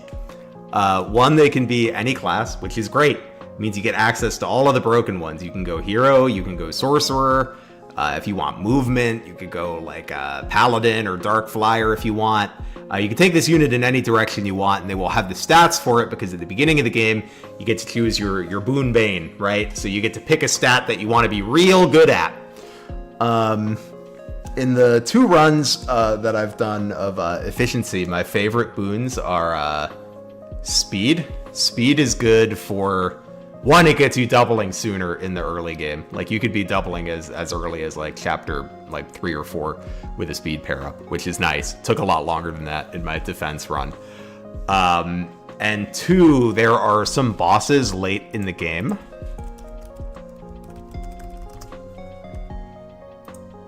that have very high speeds. So you'll see like Pharaoh's had 34. The boss we're going to fight in the next chapter, Yen Fei, has 41. And then Walhart has 37. So if you want to double all of these bosses, you need to be able to hit 46 speed. That's a lot. If you're not like, if you're playing like at a quicker pace, or even like just like not a slow pace, 46 is a lot of speed, especially if you want to hit it like without a Swordmaster pair up. Like if you want to be able to pair into a flyer, or if you want like strength from your pair up, that's tough to hit. So for that reason, speed boon can be good. It's good for boss killing, good for doubling early. Defense is great for just being survivable. A lot of your units in the early game can't really take a hit, or they can take 1 hit. They usually can't take 2. Defense boon will get Robin taking a few hits sooner, makes big enemy phases easier, especially on the big route maps, which in my mind are like the Gangrel map, Chapter 12, Chapter 15, that's the Sayri map, and the second Valadar map towards the end of the game, and the map after that. Or no, the map 2 maps after that with all the wyverns. So it's nice to be very bulky for those, especially if you're doing physical Robin. Also have to talk about veteran. If you didn't have veteran, I think Robin would be pretty painful, because here's the thing about Robin that I think doesn't get discussed sometimes. If we go into Awakening here and we look at Robin's stats, look at the stats and growths. Robin's stats are like kind of trash. Like when you think about like chapter 1 Crom doesn't feel that good, right? Like he doesn't 1 round anything. Enemies 2 round him. It's like not like the best situation. But Crom is like better than Robin at everything. Like Robin's even worse. And especially while you're stuck on the Thunder Tome, your hit's not even good unless you use the Bronze Sword. So Robin's bases are pretty poor. And then the growths, like, I think people often talk about Robin having good growths, and I think that people think that because often Robin gets a lot of levels, which means Robin gets a lot of stats. But Robin's growths aren't that great either. Like, if we look at this, not that they're, like, bad, but they're not amazing. Crom has better strength, skill, speed, luck, defense, like basically everything that matters. Obviously, the thing you boon is going to be better. Like we boon strength, then our strength growth is better. We boon speed, our speed growth is better. But not like people talk about Robin as like a unit with great growths, and like Robin's growths aren't that good. But Robin does have Veteran, which gets you some extra levels in the early game or in the super late game once you hit the EXP cap, because it gives you times 1.5 experience. And that is nice in the early game, gets you off the ground faster. It's nice after you second seal and you want to get to level 10 as soon as possible so you can promote. And it's nice when you've hit like where you're so far ahead of enemies that you're hitting the maximum EXP per kill, because then you're going to get 12 instead of 8. And yes, that is a good point though, Wario. Robin does have magic access, which like kind of helps with like the poor stat situation, because it means you can kind of more safely get those growths by hitting from 2 range, which is nice. Another cool thing with Robin is if you don't hyper-focus them and you, like, invest in someone else early, they're pretty easy to get up to speed because Veteran helps with that. It's nice. So all of that is to say, even though, like, I feel like I talked a little harshly about Robin, but that's only because I think the perception of Robin is, like, a top 3 unit in the series, and I do think Robin's the best in the game, but I don't have them quite that high. Next, we'll do Crom. The community ranked Crom among the best. I can also explain this. This tier list, instead of putting them in the categories, weighted people's votes on... basically, it was like a weighting of the votes depending on how many votes they got for each one. So, like, if all of your votes were among the best, you got a score of 4. If all of them were just okay, you got a 1. If you were somewhere in between, you got a score between 1 and 4. And then I just normalized these on a scale of 0 to 100 and ranked them like this. The reason I did this is because some units, like Donald's the biggest example. Donald got voted into the bottom tier. However, his second highest voted category was actually the top tier. So this kind of more reflects that sentiment where... like, if you just look at this one, you would think everyone hated Donald, whereas this one reflects that, actually opinion on Donald was kind of mixed. So Crom ranked among the best, and he's pretty high on our scale here, too. He's ranked as, like, the 6th best unit in the game. I don't think I have him quite that high. I really like him. He has pretty good stats for the early game, but they still don't let him, like, he has good stats relative to other units for the early game, but not by a ton. Like, Sully joins the next chapter, their stats are very similar. Crom's probably not going to gain that many levels in the prologue. But he has a few qualities that make him really nice. 1, he's force deployed, so you always got to bring him. 2, he has Dual Strike Plus, which makes him a great pair-up partner. He can even patch up damage issues for units that are fast but lack strength. Later in the game, because it becomes a really reliable extra source of damage. Like, I think in the run we were just playing, I think we were up to like 85% chance of dual strike, which if you're doubling is fairly reliable that you're going to get at least 1. He also gives good pair-up bonuses. He gives speed, which is great. And he gives luck, which is nicer than you would think, because enemies have a lot of random crit in this game. and he helps you not get crit. I'm going to put him in Lovely, Lovely, Lovely. I think I'm also going to add one more tier here. Lovely, Lovely, Lovely down to Meh is a big drop. We're going to add a pretty good. But for like someone's first Lunatic playthrough, I would strongly recommend using Crom. He's pretty easy to use. You're gonna get Lucina, so if you train him, you are rewarded with better stats for his daughter, which is nice. He's around the whole time. I think if you don't use him on your first playthrough, sometimes he's gonna get like got by an ambush spawn or something, and you're gonna reset and be sad. Pretty good stats if you train him. Decent class options, because he can go Cavalier or Archer. I often send him Cavalier. Archer's like not a meme though. Something I like doing with him sometimes on slower playthroughs where I have time to kind of like second seal him into Archer and train him. You can train him in Archer, then promote him to Sniper, get Bowfair, and then he's like a disgustingly good pair-up bot because Dual Strike still applies the Bowfair bonus. So I think you should use him in your first Lunatic playthrough. Next we have Fred. The community voted him among the best. They had him as the 5th best unit in the game. I agree that he's among the best. Fred is essential in the early game. When all of your units are kind of struggling, they can't take 2 hits, they can barely damage enemies. Fred is just one-rounding them, or you can like stick a bronze sword on him and he just weakens them for your other units to kill. He's in a good class set. Great Knight has great combat in the early game. If you want to switch him into a flyer for the desert chapters, you can, especially if you're using like the Renowned Second Seal.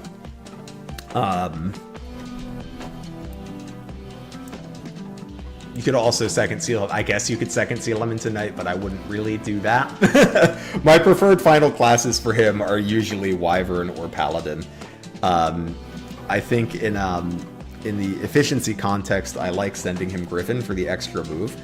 Whether you can do that or not, I think kind of depends on how good your carry is. If your carry is lacking and you need Fred to do more combat duties, then you might not want to send him Griffin because it does make his combat worse. But he's great. He's among the best for sure.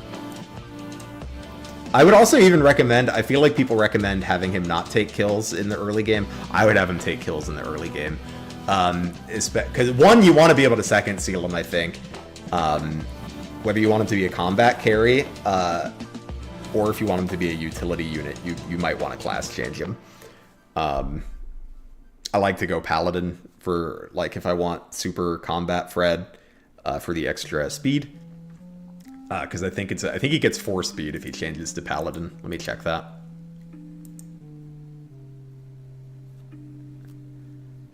Great Knight to Paladin. Okay, he gets 3 speed.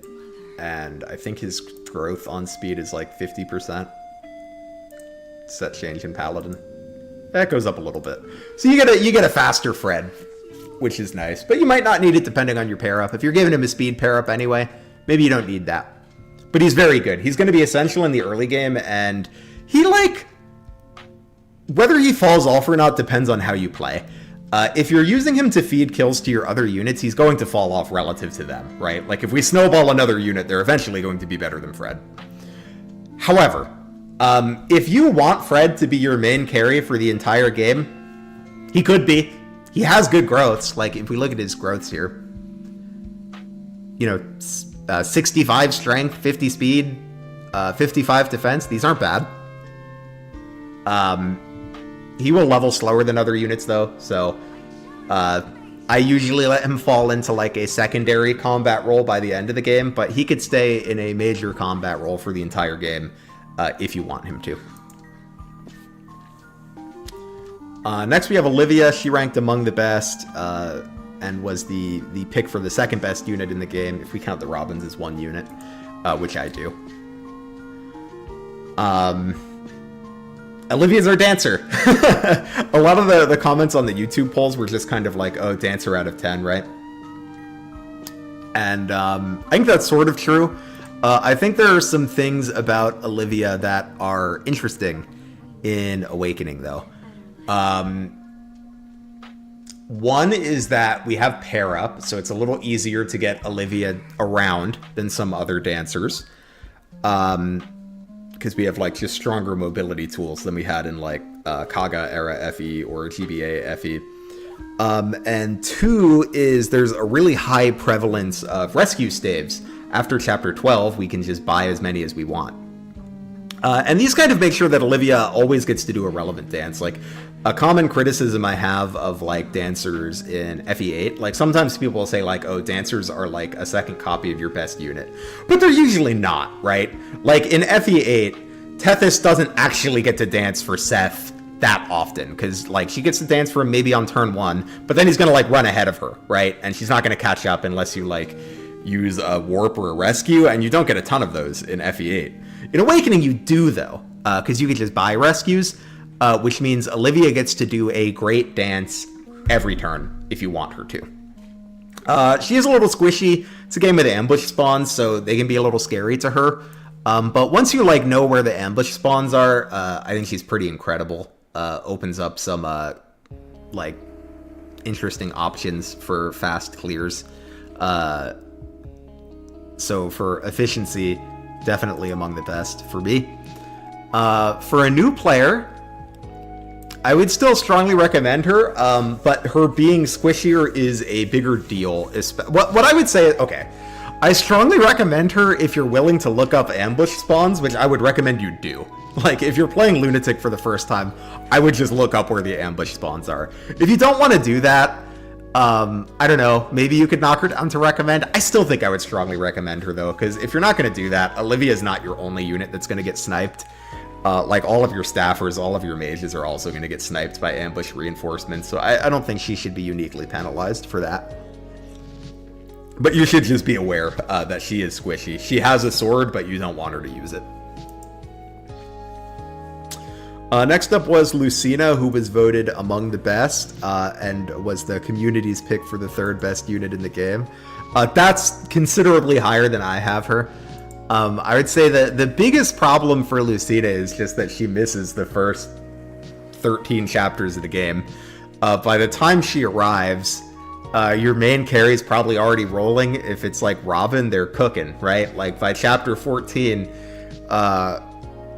you know, your Robin or your Crom or your Sully or your Vake could already be like soul tanking everything, right? Or like nose tanking or gale forcing all over the map. And I would also say that, like, since we're on the efficiency list here, in an efficient context, she joins right before a bunch of kill boss maps.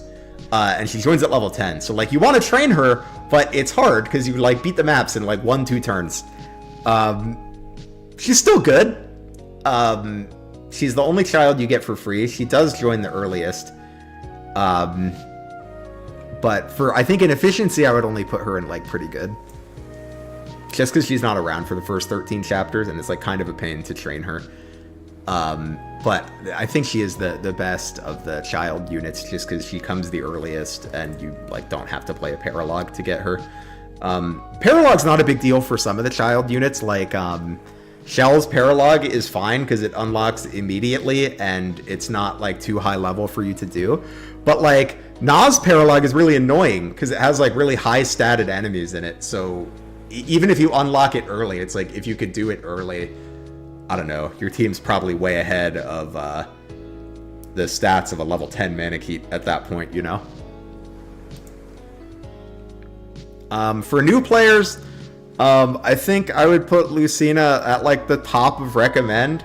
I think you could use her and she's good, but I don't think she's like stands out above other children units as much. Hi Ellery, good to see you. I'm reacting to the community tier list right now and making my own. We're doing 2 lists. This one is based on my expected turn count run that I'm doing, which is optimizing for turns and reliability and units that I think are best in that context. And this one is kind of units, how I would recommend units to a player doing their first Lunatic run.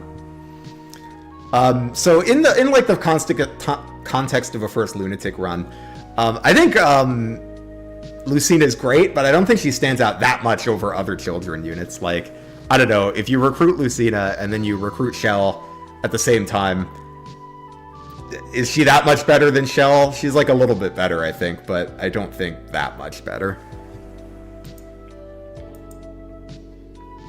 She does get Dual Strike Plus, though, and that's nice. She gets the Parallel Falchion and Rapier access, too, which is nice. Next we had Lissa, who went into... You'd like to see a baking tier list? Maybe someday. I do a lot of baking, actually. It's one of my main non-Fire Emblem hobbies, is baking and candy making. Lissa went into very good. And in terms of like her score ranking, she was in kind of the B tier among some other units here.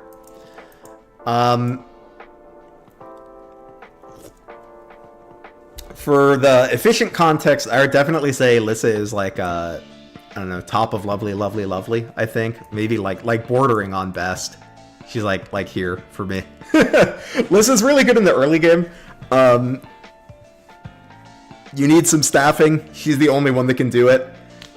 She gets one important rescue before you have another staffer, which is, I think that's the easiest way the easiest, most reliable way to save Maribel in Chapter 5 is to rescue her with the rescue staff you get from the Donald Paralog. And the only unit that can do that is Lissa. She could do it at base, although if she hasn't gained any magic, she needs a Muriel pair-up to do it. But, like, who cares? That's fine, right? And then after that, staffing is just good in this game. It's an easy source of experience. Rescue's really good. She has good class options because she can go Sage. What I like to do with her is I'll send her Sage, pick up Rally Magic, and then spam Rescue to level her up more. And then once she gets to level 10, I don't really like to... I mostly use her as a staffer. So if you're mostly going to use her as a staffer, at 10, I like to switch her to Falcon Knight and have her be a flying rescue bot. If you want her to do combat, she can just pick up Tome Fair and Sage, and then either stay in Sage or, like, slide over to... Does she get Valkyrie? I usually just keep her in Sage. I'm trying to think if she gets Valkyrie. Let's check.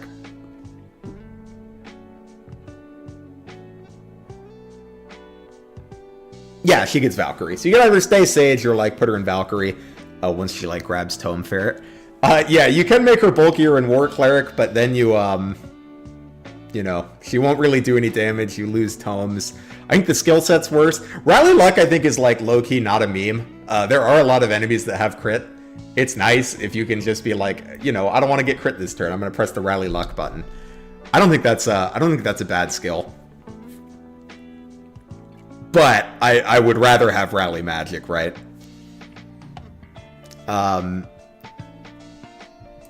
In the, like, would a recommendation for a first Lunatic playthrough? Strongly recommend. Great unit. I would use her every playthrough. I think in the fast-paced playthrough, there's a few units that I put her behind just because I think it takes her longer to get to promotion. But, like, when you're doing your first playthrough and you're playing at, like, a little bit of a slower pace, she gets so many levels in the early game because you're going to be healing all the time. And it's just free experience. She easily gets to 10. She'll get promoted. I find in slower playthroughs, like when I play at like when I do like a non-optimized playthrough and I'm just like playing Awakening, she's often better than Libra when I recruit him.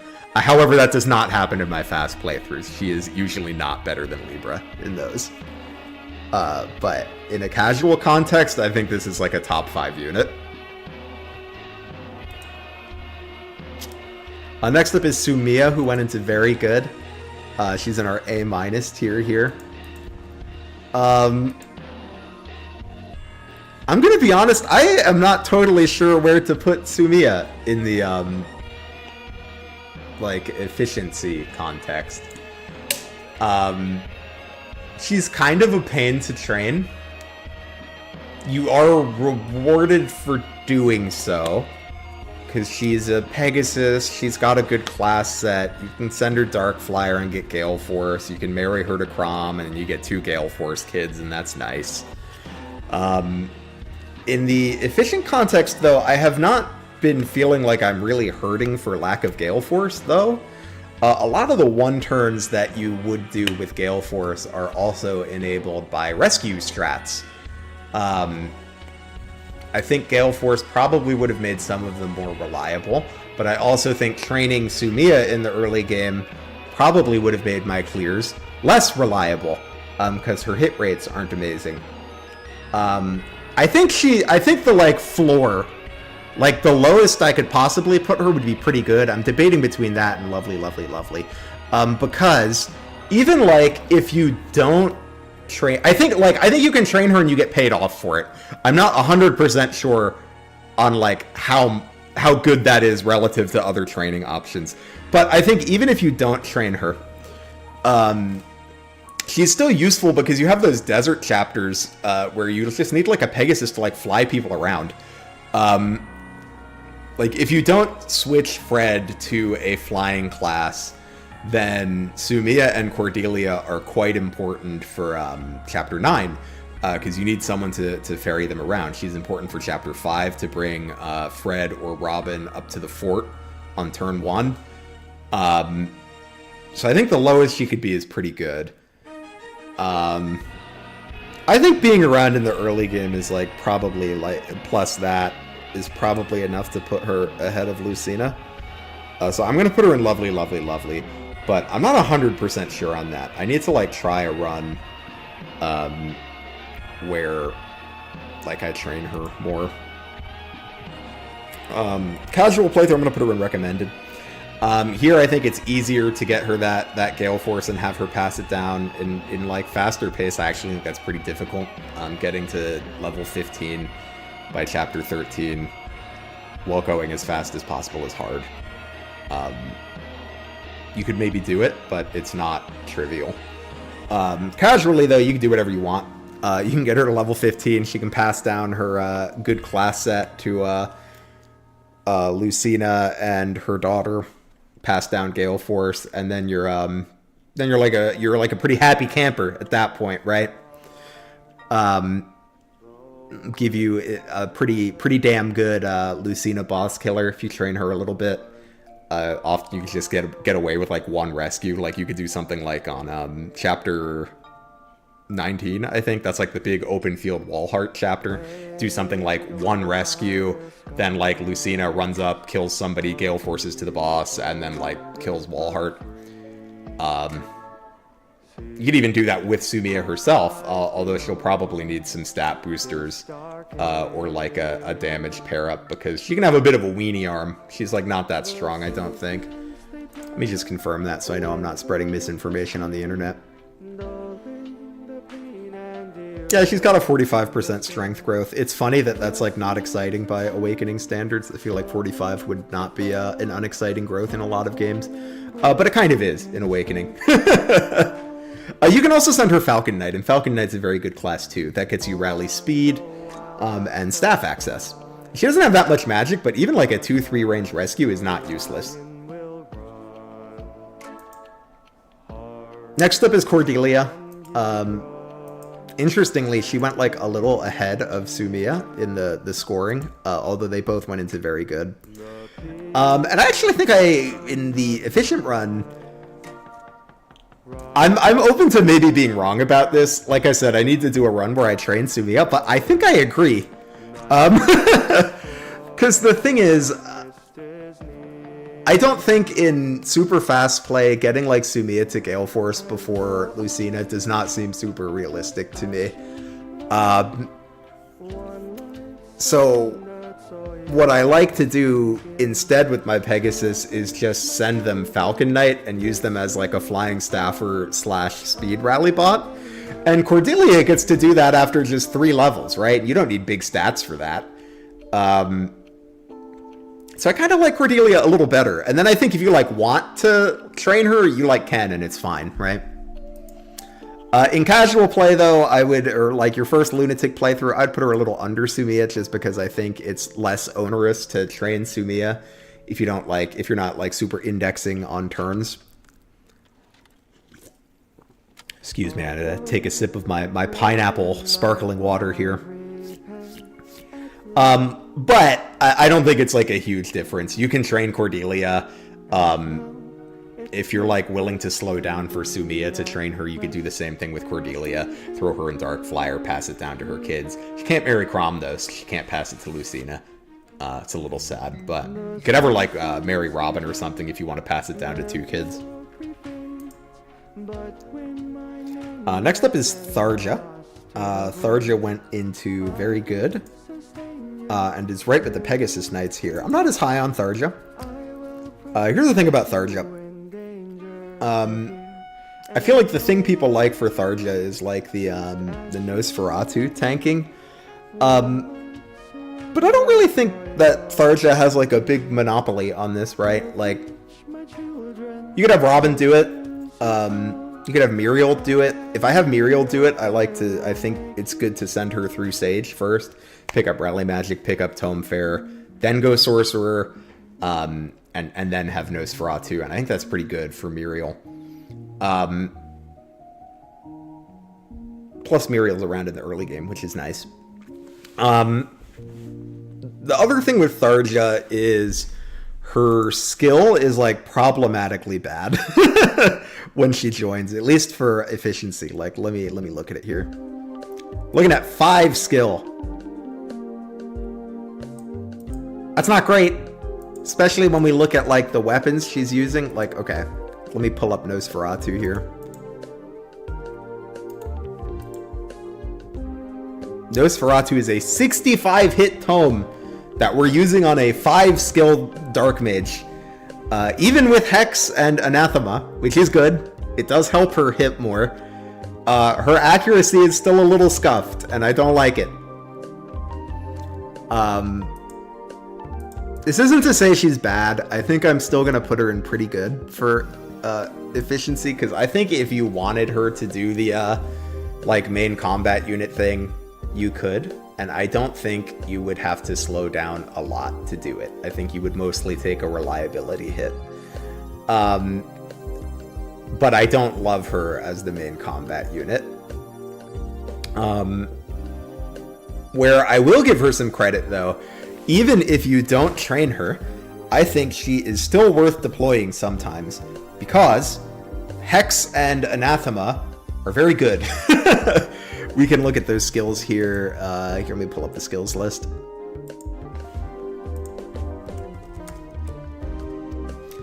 Avoid -10 to all adjacent enemies, and avoid and critical avoid -10 to all enemies in a 3-tile radius. And this works well paired up, and her pair-ups are pretty good, even for like non-magic units, because she gives defense. Oh, not Tharja. We're looking for a Dark Mage. Dark Mage gives 3 points of defense. That's not bad. Lots of units like 3 points of defense. So you can easily pair her up to like kind of anyone who doesn't need strength or speed. You know, maybe like if your Fred got some good speed levels and he doesn't need them to double. He doesn't need like a speed pair up to double. Throw him on Frederick. You could do it with Robin too, or like whatever physical carry you have. Or if you have a magic carry, even better. Then she gives defense and magic. Awesome. So like, even though I have not been using her for combat in either of my runs, she is decently often deployed for her class. It is also nice. She comes at 10. You can instant promote her. And it's like it's like a nice thing to be able to do. Another thing that she can do that's a little more niche, I don't think you would ever do this in a casual playthrough, but I did it with Henry in one of my ETC runs, and I might do it with Tharja in the other. Dark Mage gives decent pair-up bonuses and also +1 move. Sometimes that's nice. Casual playthrough, I'm going to throw her in... Ooh, I'm waffling here. Like, I'm gonna go fine, but I don't love them, because here's the thing. I think in, like, a slower playthrough, like, you're, like, you get her in Chapter 9, you could have a unit popping off by then. Like, we could have, like, promoted Robin or Vake, or, like, promoted Sully, and it's, like, great. Like, we could be like, okay, Tharja, in a few chapters, will maybe be able to start Nosferatu tanking. Whereas, like, it's like, well, like, Vake and Robin are, like, already soul tanking, right? Or, like Sully is already at carry potential. And it's like, what am I excited about Tharja for, right? I don't know. She's not bad. You can definitely use her, and she will definitely be good. But she actually doesn't stand out that much to me compared to the other, like, the units that joined before her.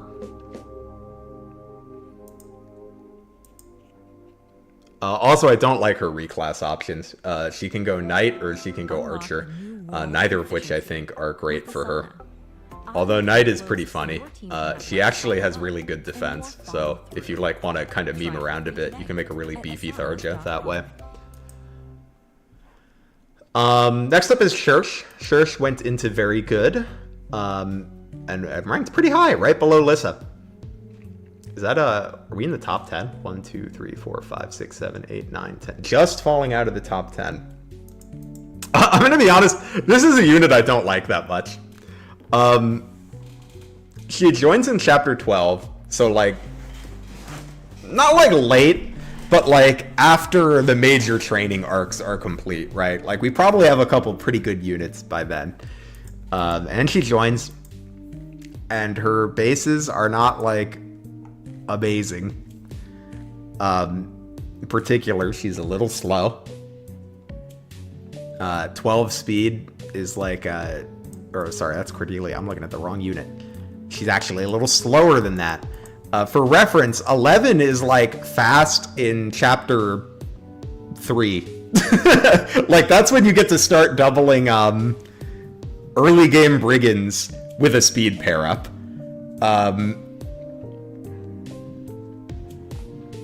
And her strength isn't like that amazing either. It's one higher than like Frederick in chapter prologue.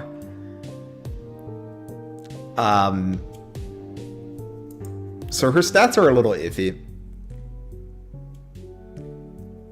By Super Hamster. I mean, not why the polls are wrong. I mean, ultimately, here's the thing about the polls. I do want to make this clear. This isn't meant to be like dunking. The context of the polls that I gave literally no criteria for the polls. I was like, rank on any difficulty based on the way you like to play the game. And there's so many different ways you can play Fire Emblem, right? So like with me talking about like who I would recommend for Lunatic and how I like units in an efficient context, I don't think that reflects on like someone who's like, oh, I liked Shursh in my normal mode playthrough or whatever. Because I don't think most people play Awakening on Lunatic. I think probably most of the votes were for normal or hard mode. And certainly not like in an efficient context, right? So no, the point is not to say the community votes were wrong. The point was just to kind of give my perspective on these units in, you know, as a supplement to the community polls. Use them as like a discussion point. My God, I lost my train of thought. All right, sure. Yeah, I didn't think you were being accusatory. I just realized I hadn't like mentioned that I was not trying to dunk on the polls, and I did want to make that clear because it's not supposed to be mean-spirited. I love the polls. I like reading the discussions in the comments. So Shursh joins with bases that don't excite me that much. I think she kind of gets a bump in a lot of people's minds for two reasons. One, she's in Wyvern, which is traditionally a very exciting class in Fire Emblem.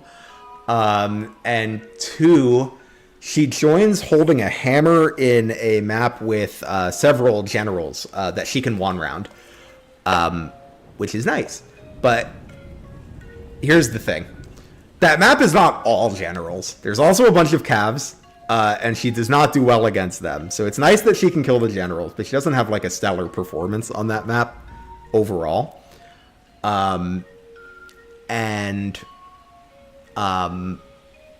Anyone can use that hammer, right? Like anyone that can hold an axe. So it's cool that she comes with it, but it's not really like a feature of Church, right? Like we could give Frederick the hammer and then he can kill the generals.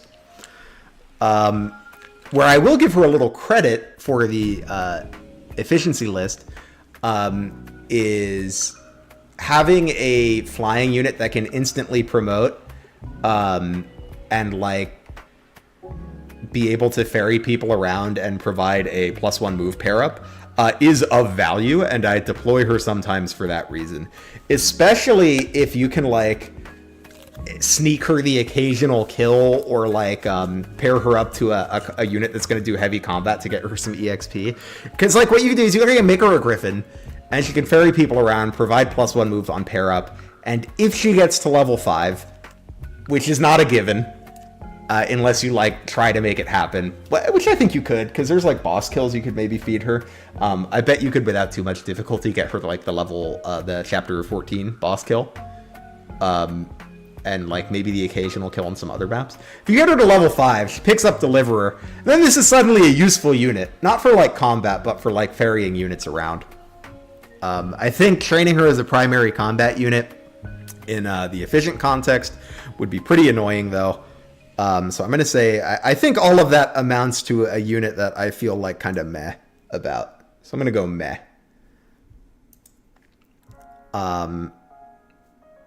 For like the slower first Lunatic playthrough, I'm going to go with like fine, but I don't love them. I'm wondering if I should like change would not recommend. Like I'm trying to think, am I even going to put anyone in would not recommend?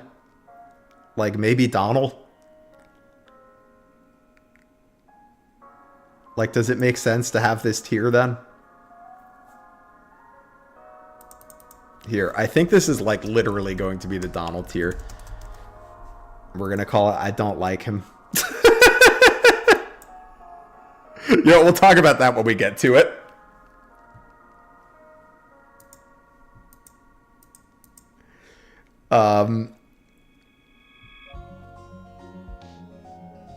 Oh, I wasn't planning on doing the children. I'm only going to do the first gen units. I did Lucina just because you have to get her.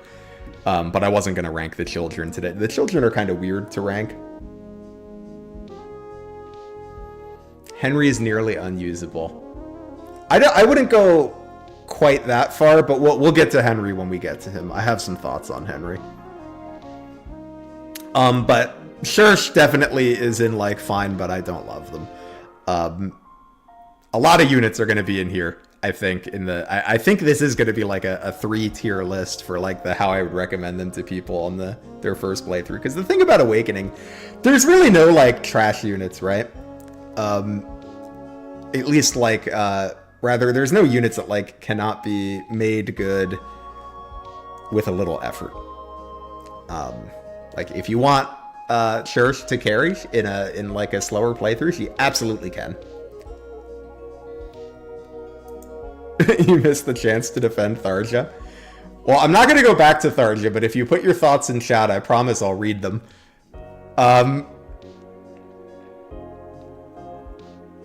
Next we have Tiki. She went into very good, ranked B. I think Tiki's a very interesting unit. Her bases are quite good.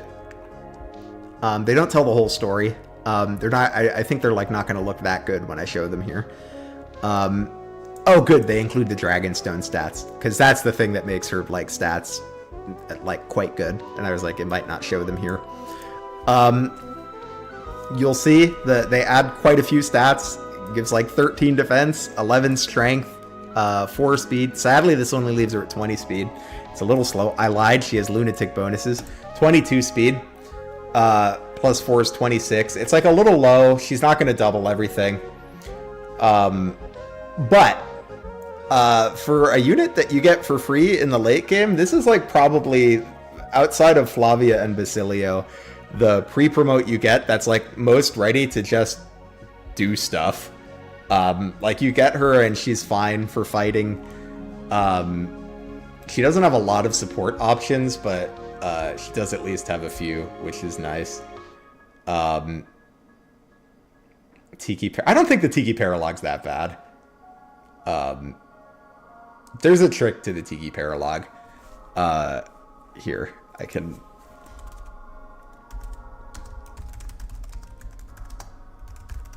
Let's look at the Tiki Paralog.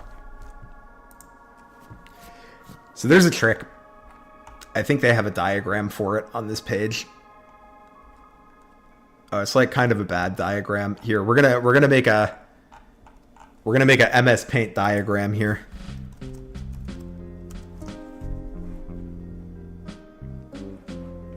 Yeah, the diagram is not good. I'm going to make my own diagram.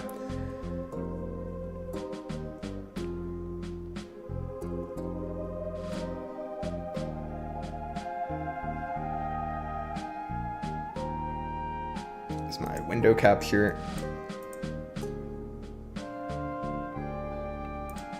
Add a new source. Paint. All right. So like, let's say on our map, we'll say this is Tiki. If you rescue Tiki against the back wall, the enemies will and then you set up like so. Here we'll do blue units.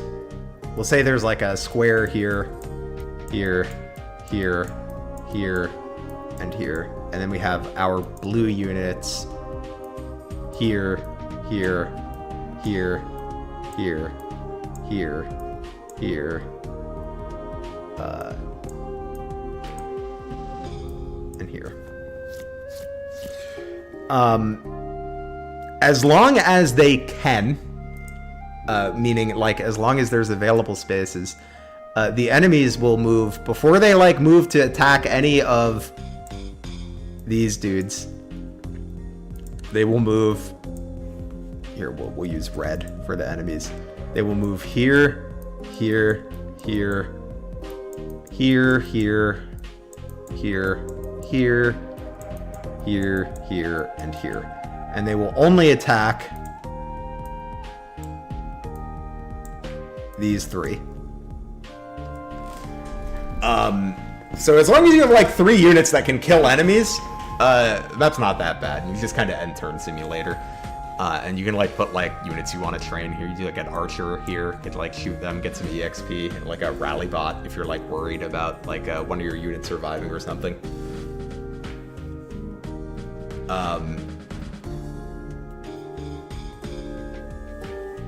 Yes, you need to be able to kill the enemies. Your units do have to be strong enough to kill the enemies.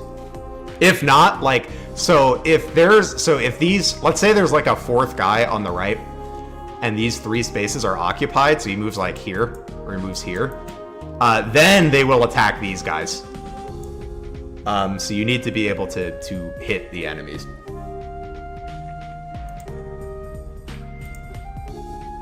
Or not hit, kill. You need to kill the enemies. But provided you get Tiki,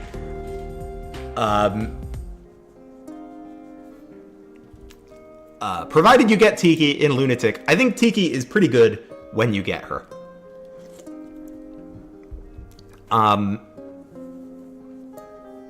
Like, I think, like, probably better than, like, I think in both of my runs, Tiki is going to be, like, my 3rd best combat unit from the moment of recruitment. And I think that's pretty good.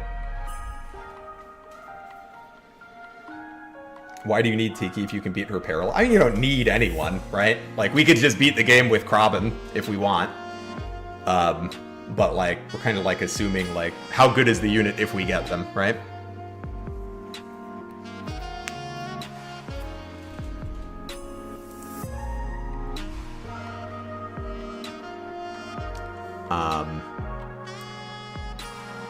I feel like I don't want to put her in strongly recommend though. I mean, I think you should use her when you get her, but like especially in a casual playthrough, she's probably not your like she's not going to be like as good when you get her in a casual playthrough, because you'll have more good units than I do in like a fast-paced playthrough. So yeah, you can skip the paralog if you don't want to do it. If you do it, I think Tiki's pretty good. Next up is Sully. She went into pretty good, although actually quite low on our list here. And I want to like go like obsessively into Sully since I just did like a whole video on Sully. But I think she's like a fine early game unit. But like I think the reason why you don't see a lot of like Sully getting use, right, is that if you like I think she's like, if you use her, I think she's a fine early game carry. I don't think she's that much worse at it than like Chrom. But if you are if you're like the third or fourth best early game option, I don't know if I like her better than Vake or not. And like I would say like Robin and Chrom are my two favorite early game training options. Then like maybe Sully, Vake, or Sumia in some order. I don't know. But like, you know, if you're like between the third and fifth best early game carry option, but people only do like one early game carry, that means you're not going to get trained that often, right? But I think if you train her, she's good. I think even if you don't, she has some use cases in efficiency. She gets deployed sometimes in the early game. In Chapter 3, she does some meaningful combat. Her pair-up is good. Cat pair-up's nice. I didn't do this in either of my runs, but if you are doing an efficiency run that is like all chapters, you're allowing yourself to play paralogs, then unlocking Shell's paralog is like pretty good. I'm gonna go pretty bottom of pretty good. I might move her to top of meh later. We'll see how I feel about that.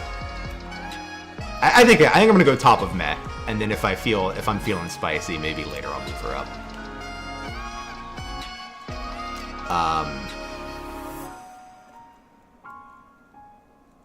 And then sadly, I do love Sully, but I think I have to put her in the fine but don't love them for like the would I recommend them list, because this is kind of my like use them if you like them tier, right? And I'd say if you like Sully, use her, she'll be great. But if you like don't like Sully, I don't think this is not like a unit where I'm like you should use them even if you don't like them. Whereas like the top here, I'm like even if you don't like Lissa, I think you should use Lissa. All right, next up is Stall. I do not like Stall as much. Excuse me. His speed makes me sad. He gets killed by everything. He levels up speed and then he like stops getting doubled, but it takes forever for him to start doubling. For me, I don't think his bulk and strength is enough to make up for it. I'm gonna put him in just about bearable. It feels a little too mean to put him in get in the bin. You know what? I don't think he belongs in get in the bin, because all of the like stuff Sully does in Chapter 3, Stall could do. Like, you know, he could do the movement tech that you need to do with a Cav. He could do like the one round of combat she does in Chapter 3. I think if I want to do something with you, then I feel like you get to stay out of the bin. In casual playthroughs, I don't think his speed is as big of an issue. You can take more time. You can just feed him kills, and like, you know, give him speed pair-ups. You have more time so they don't have to go to Fred. And in that context, you can train him, and I think if you do, he ends up being fine. I used him in a casual run recently. I made him a bow knight. It was fun. And after like the early game where I did slow down to train him, I thought it was fine. Muriel. Muriel's a unit I actually like a lot. Oh, she ranked quite low here. So sad.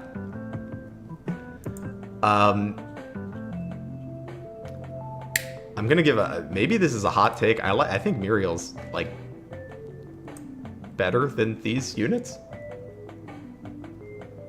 So like here's what I like about Muriel. Muriel joins early. She's very squishy, but she get 2 range, so it's kind of okay. She has accurate chip with fire. You can feed her kills if you want. I think she gets like partial credit for the Maribel rescue in Chapter 5, because Lissa's not terribly likely to be able to do it without a pair up. But here's why I like Muriel better than Tharja. Okay? Hear me out here. Muriel can very easily be level 10 by the time Tharja joins. Like, not a problem at all. If you, like, chose to use her.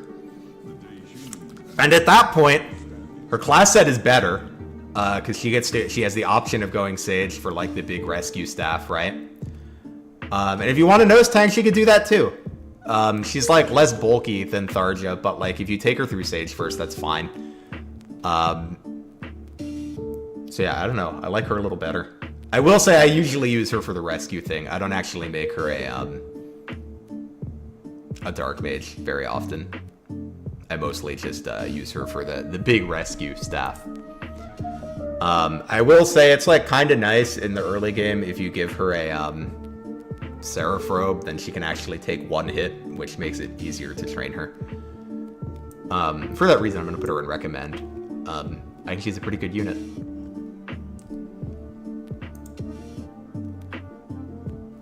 Alright, Longku. Longku's an interesting unit. He ranked rather high here compared to the other early game units up in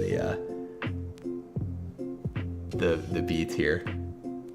I'm off the hook for now. I'm glad. Glad I'm not in danger. Alright, Longku. A fun fact about Longku is unpaired, he gets one-tapped by barbarians in his join chapter. It's very sad. However, there's no point where he's available and defense tonics aren't. So he can always just eat a defense tonic and then he does not get one shot by the brigands. He also doesn't quite double them without a pair up. So like if you want to solve his issues with a pair up, you either have to choose to solve bulk or give him enough speed to double. However, I think if you give him a defense tonic, you give him a speed pair up like Crom or whatever. It's pretty good. He's probably your only unit besides Fred who can use the Killing Edge when he joins, which lets him do big chip to enemies and have a chance of like high roll killing them.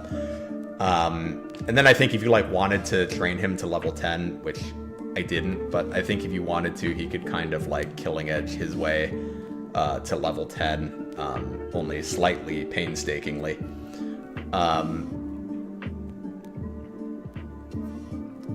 But what I would say he's really valuable for is his speed pair up. Especially if you are doing like, if you're like doing like Robin carry and you're not doing speed boon, then, or honestly, even if you are,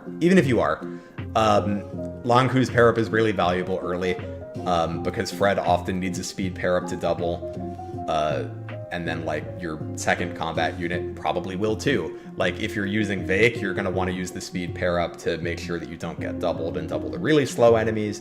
If you're using Sully, you want to make sure you double. If you're using Robin, you want to make sure you double or like don't get doubled if you like didn't do speed boon and you got bad speed level ups. Trying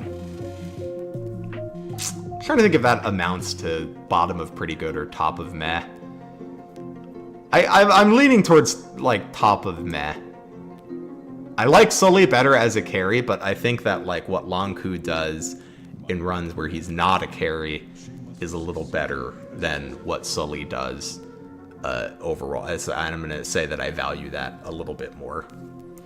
But I think it's top of meh. And then I would say like fine, right? Like you could use him in like casually, he's totally fine.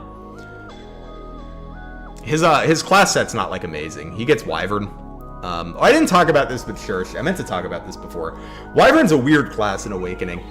Flying is good sometimes. Mobility is good. It's got good stats. But it's like kind of an awkward class if you want your primary combat unit to be a Wyvern, because there's so much effective damage on the route maps. And on the Seas maps, or the Kill Boss maps too, but like you could skip those if you didn't want to deal with that. But the more combat you're doing, there's like a lot of spaces where it's hard to put a Wyvern because there's like a Arc Wind or something that's gonna ruin your day. So his class set's a little awkward. Assassin is alright. I'd probably send him Assassin if I wanted to use him long term. I could send him Wyvern if I wanted to use him as like a secondary combat unit, perhaps. Maribel went into pretty good, and into C- in the community poll. I'm a little higher on Maribel. I'm gonna be putting her top of pretty good. I think that Maribel suffers from like what I'm gonna call like little brother syndrome. I feel like there's like a lot of units in Fire Emblem. Whenever you get like a unit in the same class as another unit, but they're like worse and they join a little later, people, you know, I feel like people tend to like really look down on the unit that joins later. Or the like worse unit. Like this happens in like FE8 a lot, I think, where it's like, okay, a lot of people's logic for like Natasha being bad is that like Molder is better, right? Or like Lute is bad because Ardor is better. And I get that to an extent, but I think if we look at Maribel on her own merits, she's pretty good. She has a few things going for her, and then I'll talk about some of her issues. For most of the game, Troubadour is a good class.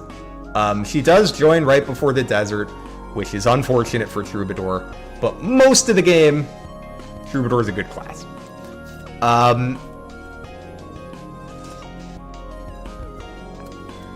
As I mentioned for Lissa, staves are really good. Rescue is E rank. Her class set is good. You know, she can eventually, she can go into Valk, and then eventually reclass to either Sage or Falcon Knight. And it's very easy to level her because, like, even though like it's a little hard for her to move in the first couple chapters, leveling a staff unit is just pretty trivial in Awakening because, like, eventually you just have Rescue and you're just I'm quite okay. I'm gonna use Rescue until she's ready to promote. You do have Libra and Anna, who I think are better than Maribel. They're gonna go higher on the list, but I think there's situations where you like just want, like, at least for efficiency, where you just want more staffers. Where like I like have literally deployed every single staffer I have in my roster just so I could like get more rescues. And then I would also say that, like, even if we like say that, oh, you don't deploy her because you just deploy all of your other staffers and she doesn't come, I think it's like fair to say that like I don't know, in the same way that I'm like saying Tharja is like pretty good because I think you could make her a carry and she'd be good at it, even though I think some of these units are better at it. Like, to me it makes sense to say like Maribel could be one of your like could be like a great staffer for you, even if like there's better options that you could use instead. I think being like a great staffer is nice. I would also say that, like, specifically for efficiency, this is less relevant to this list. The desert chapter's like not actually that big of a deal for her. It means she like misses a rescue that Lissa gets to do in chapter 9, but like in chapter 8 it like she still gets to use heal a couple times. Like she misses, and like she just misses like the mobility that Lissa provides, but I don't think it's like that big of a deal for her to lose the mobility on those maps, specifically for efficiency compared to Lissa directly.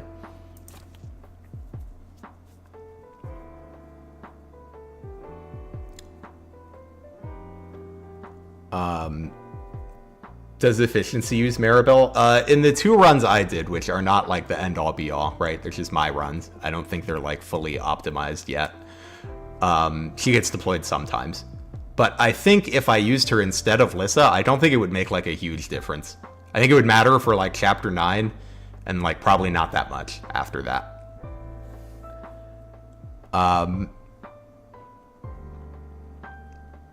And for that same reason, I'm going to say I cannot put her as high as Lissa, but I think this is a good unit. Like I think Maribel's quite good, and I think if you need a staffer, you should use her.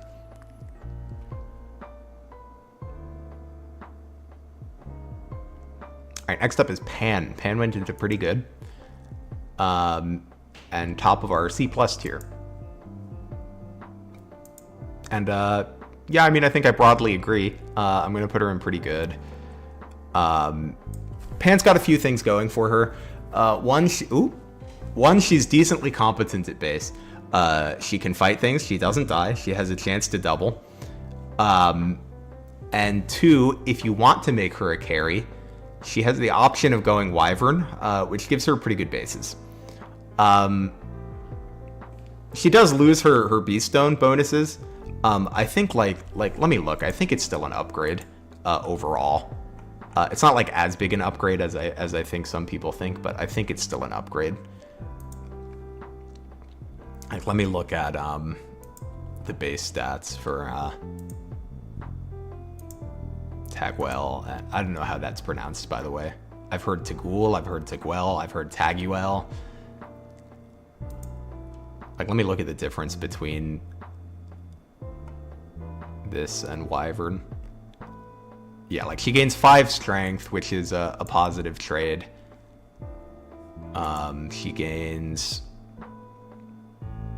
It's 5 speed and 3 defense. She gains no speed. She gains 5... Excuse me. She gains 5 defense. So she actually loses 5 speed. Because she doesn't get to use her Beast Stone. But the base stats in Wyvern are still better to me, even though I think it's like a little more of a trade-off than people think. And you get other stuff too, right? Like now you can use axes, you got access to forges. You don't have to wait for a Beast Stone Plus to upgrade your weapon. You know, you can use a killer axe or a silver axe or whatever. And yes, of course, Tagwell is also 1 range, which is sad. The only downside to Wyvern Pan is, one, that the issues with Wyvern I mentioned earlier that can be challenging sometimes. And 2, second seals in the early game I think are like pretty demanding, right? Like if we use Renown, we get 2 by chapter 8. If we don't, we get 1. I usually use the first 270 Renown points because that's how many you get for the minimum for completing 1 playthrough of Awakening. And I always use, I pretty much always use one of those on Robin. And then the other one I like to use on Frederick. So the second seals can be a little competitive, but, Anna might sell you a third one. Or you might be like, oh, I don't need to second seal Fred that early. And if you can spare the second seal, I think Wyvern's a pretty good class for her.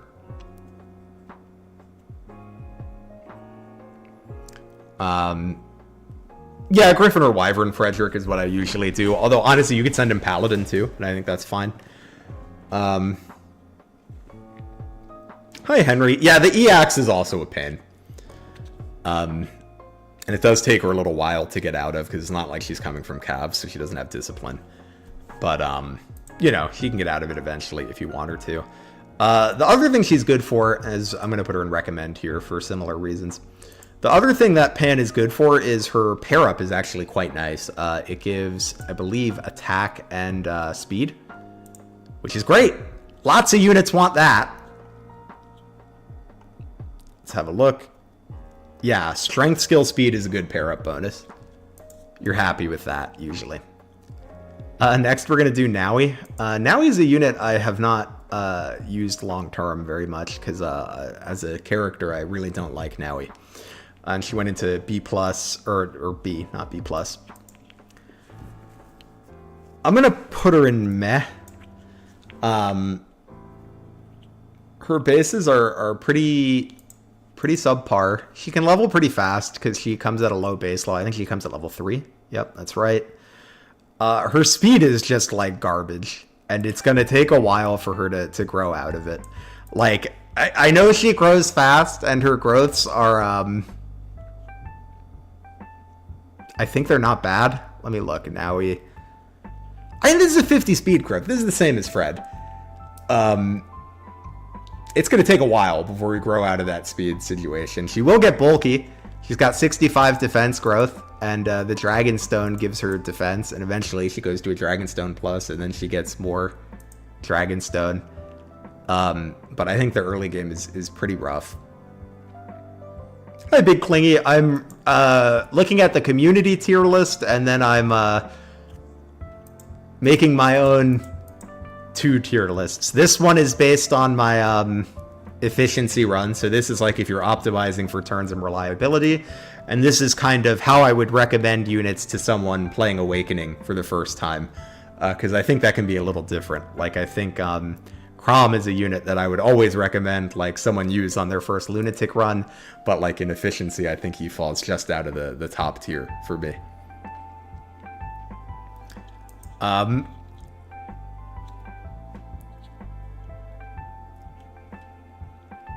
Where'd I put her? Where's Annoy? That being said, when you're going at a slower pace, you're playing for the first time, I think those issues are less relevant. You can slow down, you can feed her kills. You know, I know I'm like a broken record on this because it's true for so many Awakening units.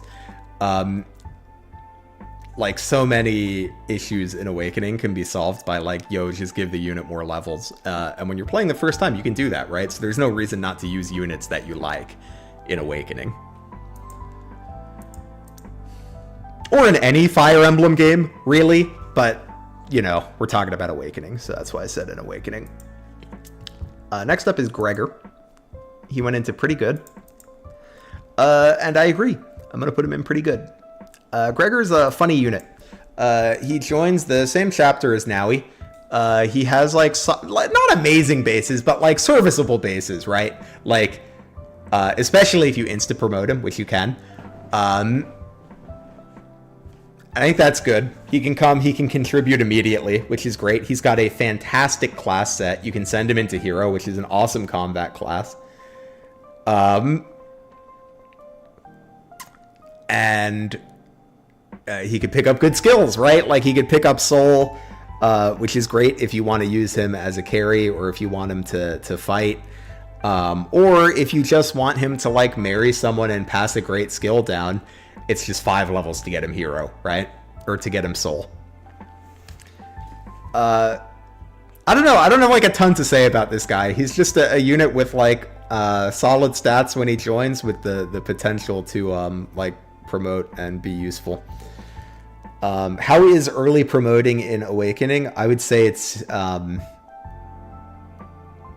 don't know, kind of, like, depends on the situation a bit. For a unit like Gregor, where I tend not to use him as a long-term combat unit, I'm just going to use him. He's going to do some filler combat, and then he's going to be a pair-up bot. I think it's great. Because it's like I don't really care about his long-term potential that much. Or for, like, staffers, I think it's good too. Because it's like, great, we can get them at home. They can start building supports faster. It kind of depends what you get from the promotion. I would say the same thing for mages. Like, I always promote Muriel immediately because I want her to get staff access immediately, which I think ends up actually making her level up faster because she can start using rescue staves. And some promotion bonuses are just gigantic in Awakening. So sometimes it's like you just do the promotion because you just want that big promotion bonus. However, I think for your, like, primary combat carries, I don't know. If you can get away with waiting a chapter to promote, like, I think it's fine. Like, often I find with, in, like, casual playthroughs especially, my Robin will be at, like, level 10, and I'm like, okay, but, like, do I need to promote for the next map, or can I just beat the map with Robin as they are now? And if the answer is I can beat the map with Robin as they are now, then, like, why promote, right? Let's just get the extra experience. So I think it depends on the situation a bit. That being said, I don't think Gregor is meaningfully better. You know what? Maybe we got to move Tharja up to recommend. Because I want to put Gregor in recommend, but I don't think he's significantly better than Tharja.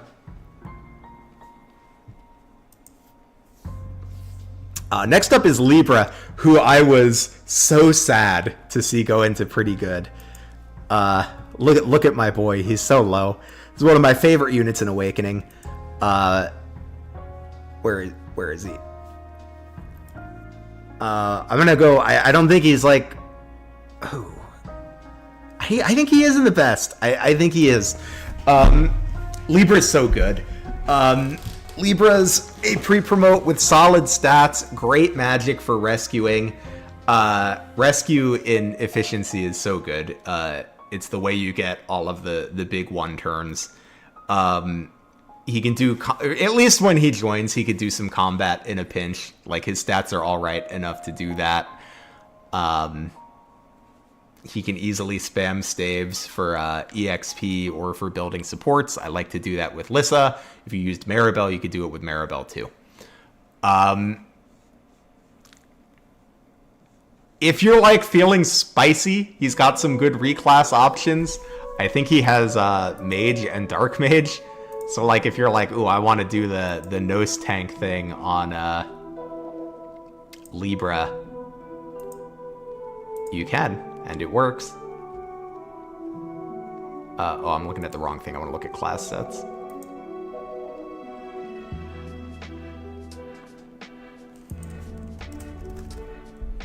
Yeah, Mage and Dark Mage. Unfortunately, he is in the promotion I don't really like in of his options. War Cleric is not a class I love. Rally Luck is fine. It's like a real skill, but like I would much prefer he be in Sage, right? But you know, that's the. I'm not gonna look a pre-promoted staffer and complain about it. Sure, it would be great if he's a Sage, but. It's fine that he's a War Cleric. Design-wise, I actually kind of like that because it means you're like rewarded for like training Lissa or Muriel, right? Because then you get to promote them into Sage. In a casual playthrough, where you're not like rescue skipping every map, I think I'm just gonna put him in recommend. Rescue is still great, but it's not as essential. He's still very good. But, like, in this context, I actually think Lissa's a little better, because, like, if you're, like, playing your first Lunatic playthrough, you're going to do a bunch of early game healing. She's probably going to be promoted. And then I think she does all of the stuff that Libra can do, but she does it in Sage, which I think is a better class.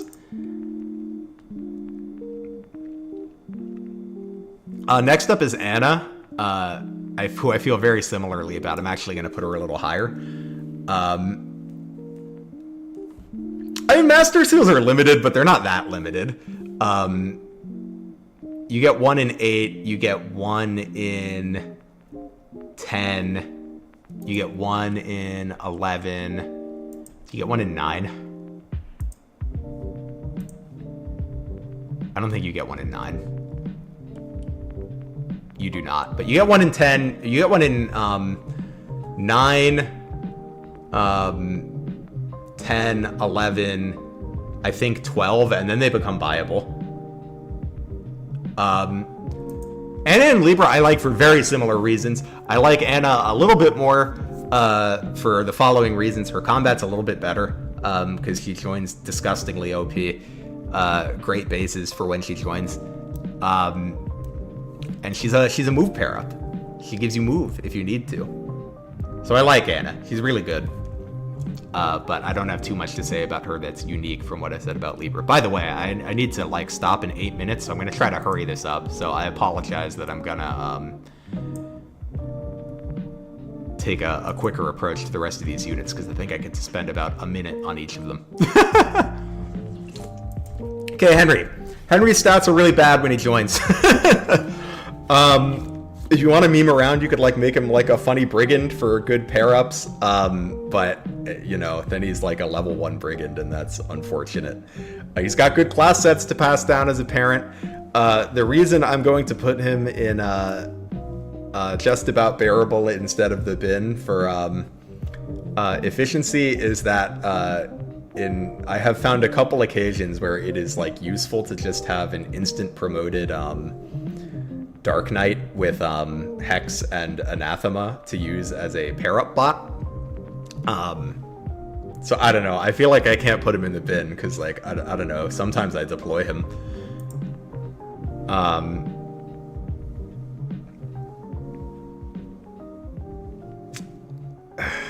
don't know. We're gonna change this to fine, but I really don't love them. Because I do want to emphasize that, like, you can use these units if you want, and it's not that big of a deal. But I really don't like Henry. You can do it with Tharja, but, like, Tharja's not any better at doing it than Henry. Like, if you're just doing pair-up bot stuff, it doesn't matter which one of them you have do it. So I feel like he gets just as much credit for doing that as Tharja.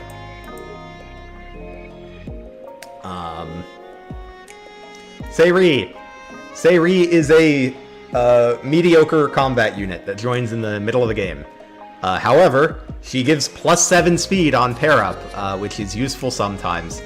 And I think that I have her in, like, kind of the Cordelia tier. Sometimes you use her for a pair-up. I think Cordelia's pair-up is, like, probably a little better, and she has flyer utility sometimes, but in my mind, they're kind of... But then, like, Sayri's combat's kind of a little bit better, so I think they're in, like, a similar... They occupy a similar space in my mind.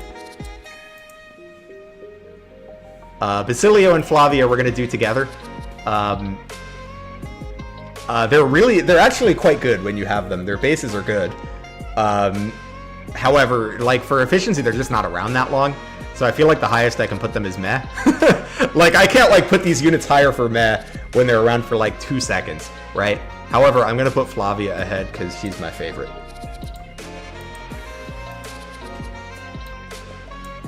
But when you have them, you should use them. They're good. I feel like they're probably a little less impressive in a casual playthrough, because, like, by the end of the game, you, like, if you've been playing slower and, like, doing paralogs and stuff, you probably have units with better stats than them. Like, more than one unit with better stats than them.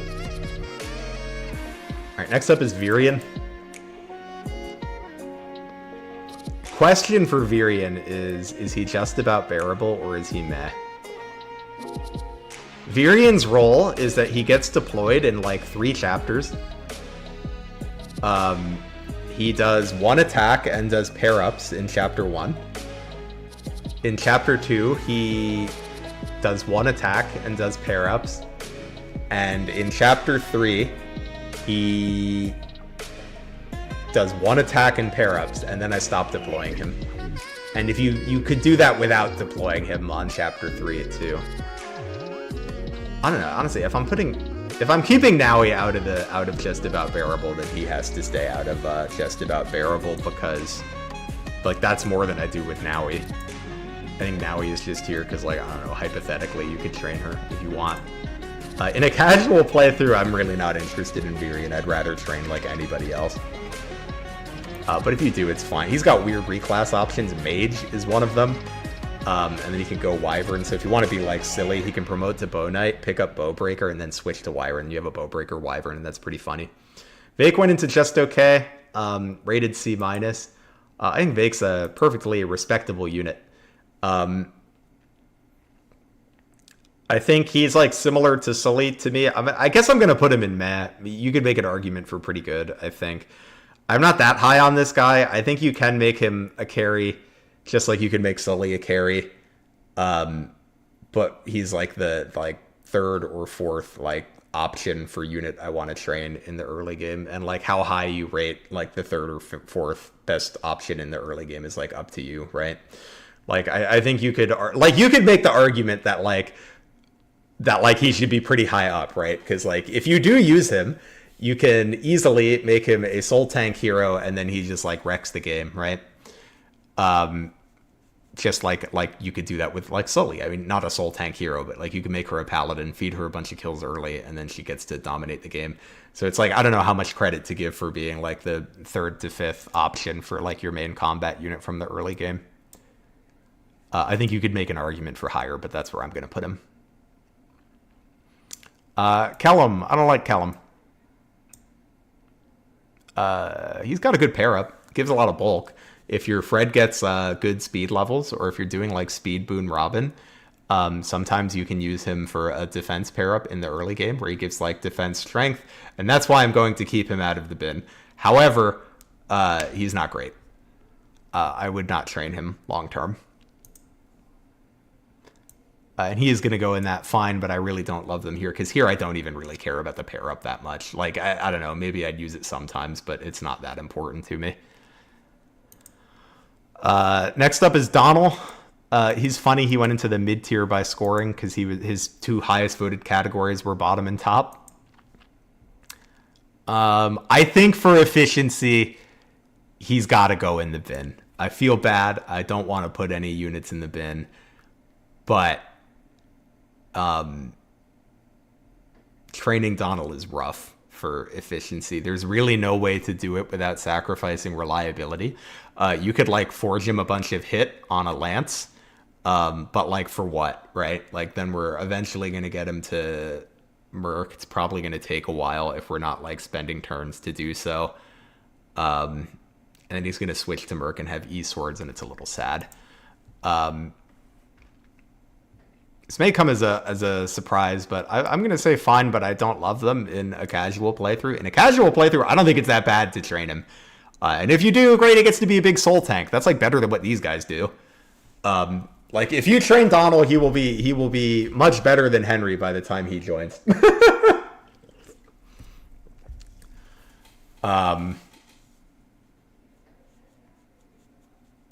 Yeah, like if a casual player asked me should they use Donald or Virion, I'd be like, you'd probably rather use Donald than Virion casually, or at least I think you'd have a better time. Next up is Rickon, who was the lowest voted. This guy got the worst score of the entire cast. Which meant the highest portion of his votes was in like the bottom two categories. However, I'm going to argue that Rickon is like bottom of pretty good, maybe top of meh. One of the two. I'm going to put him bottom of pretty good. I'm feeling a little spicy, but you could say top of meh if you want. But here's the thing. He does a solid chip in the early game, and then like he promotes and he uses rescue, and he's got big magic. What's not to like, you know? Besides, I guess it's a little painful to train him, but not that much.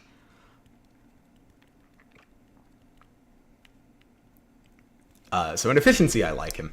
However, casually, I do not love Rickon because of what Tricky has just said.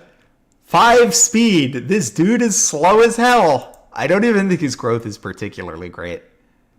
Yeah, it's 50. This is the Frederick speed growth. 5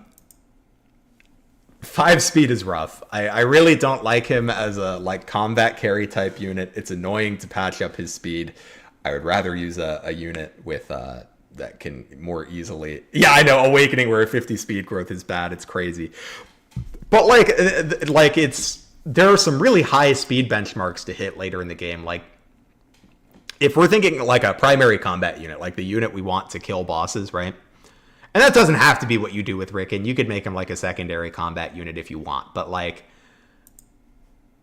let's say you want to like double bosses. You need 39 speed to double Pharaohs. You need 46 speed to double Yenfei.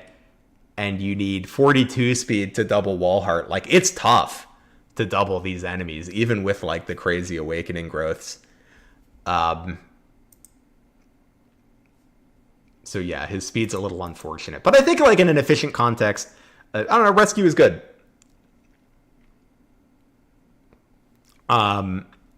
Next up we have Gaius. I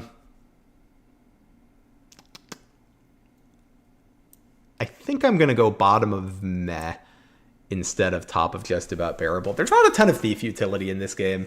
And when there is, you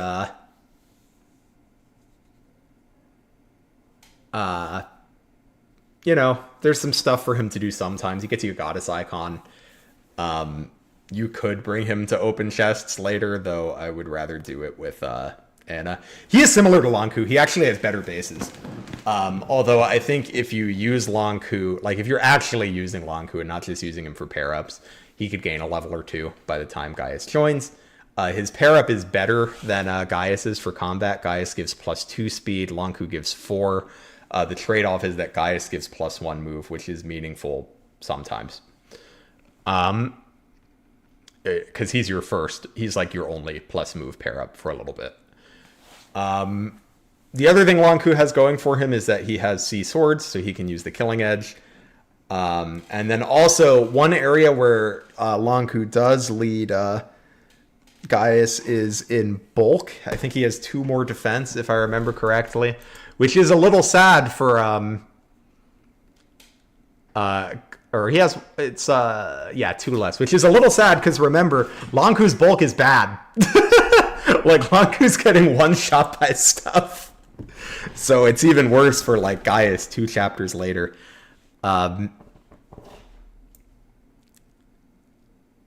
I think for that reason he's got to go in the I don't really love them tier, but I mean you could use him and he'll be like long term he'll be like similar to Lonku, maybe even better. He also gets access to Trickster, which I think is a great class. You could pick up Lucky 7, you could get Rescue, or you could go Assassin if you just want to do combat, and that's a good class too.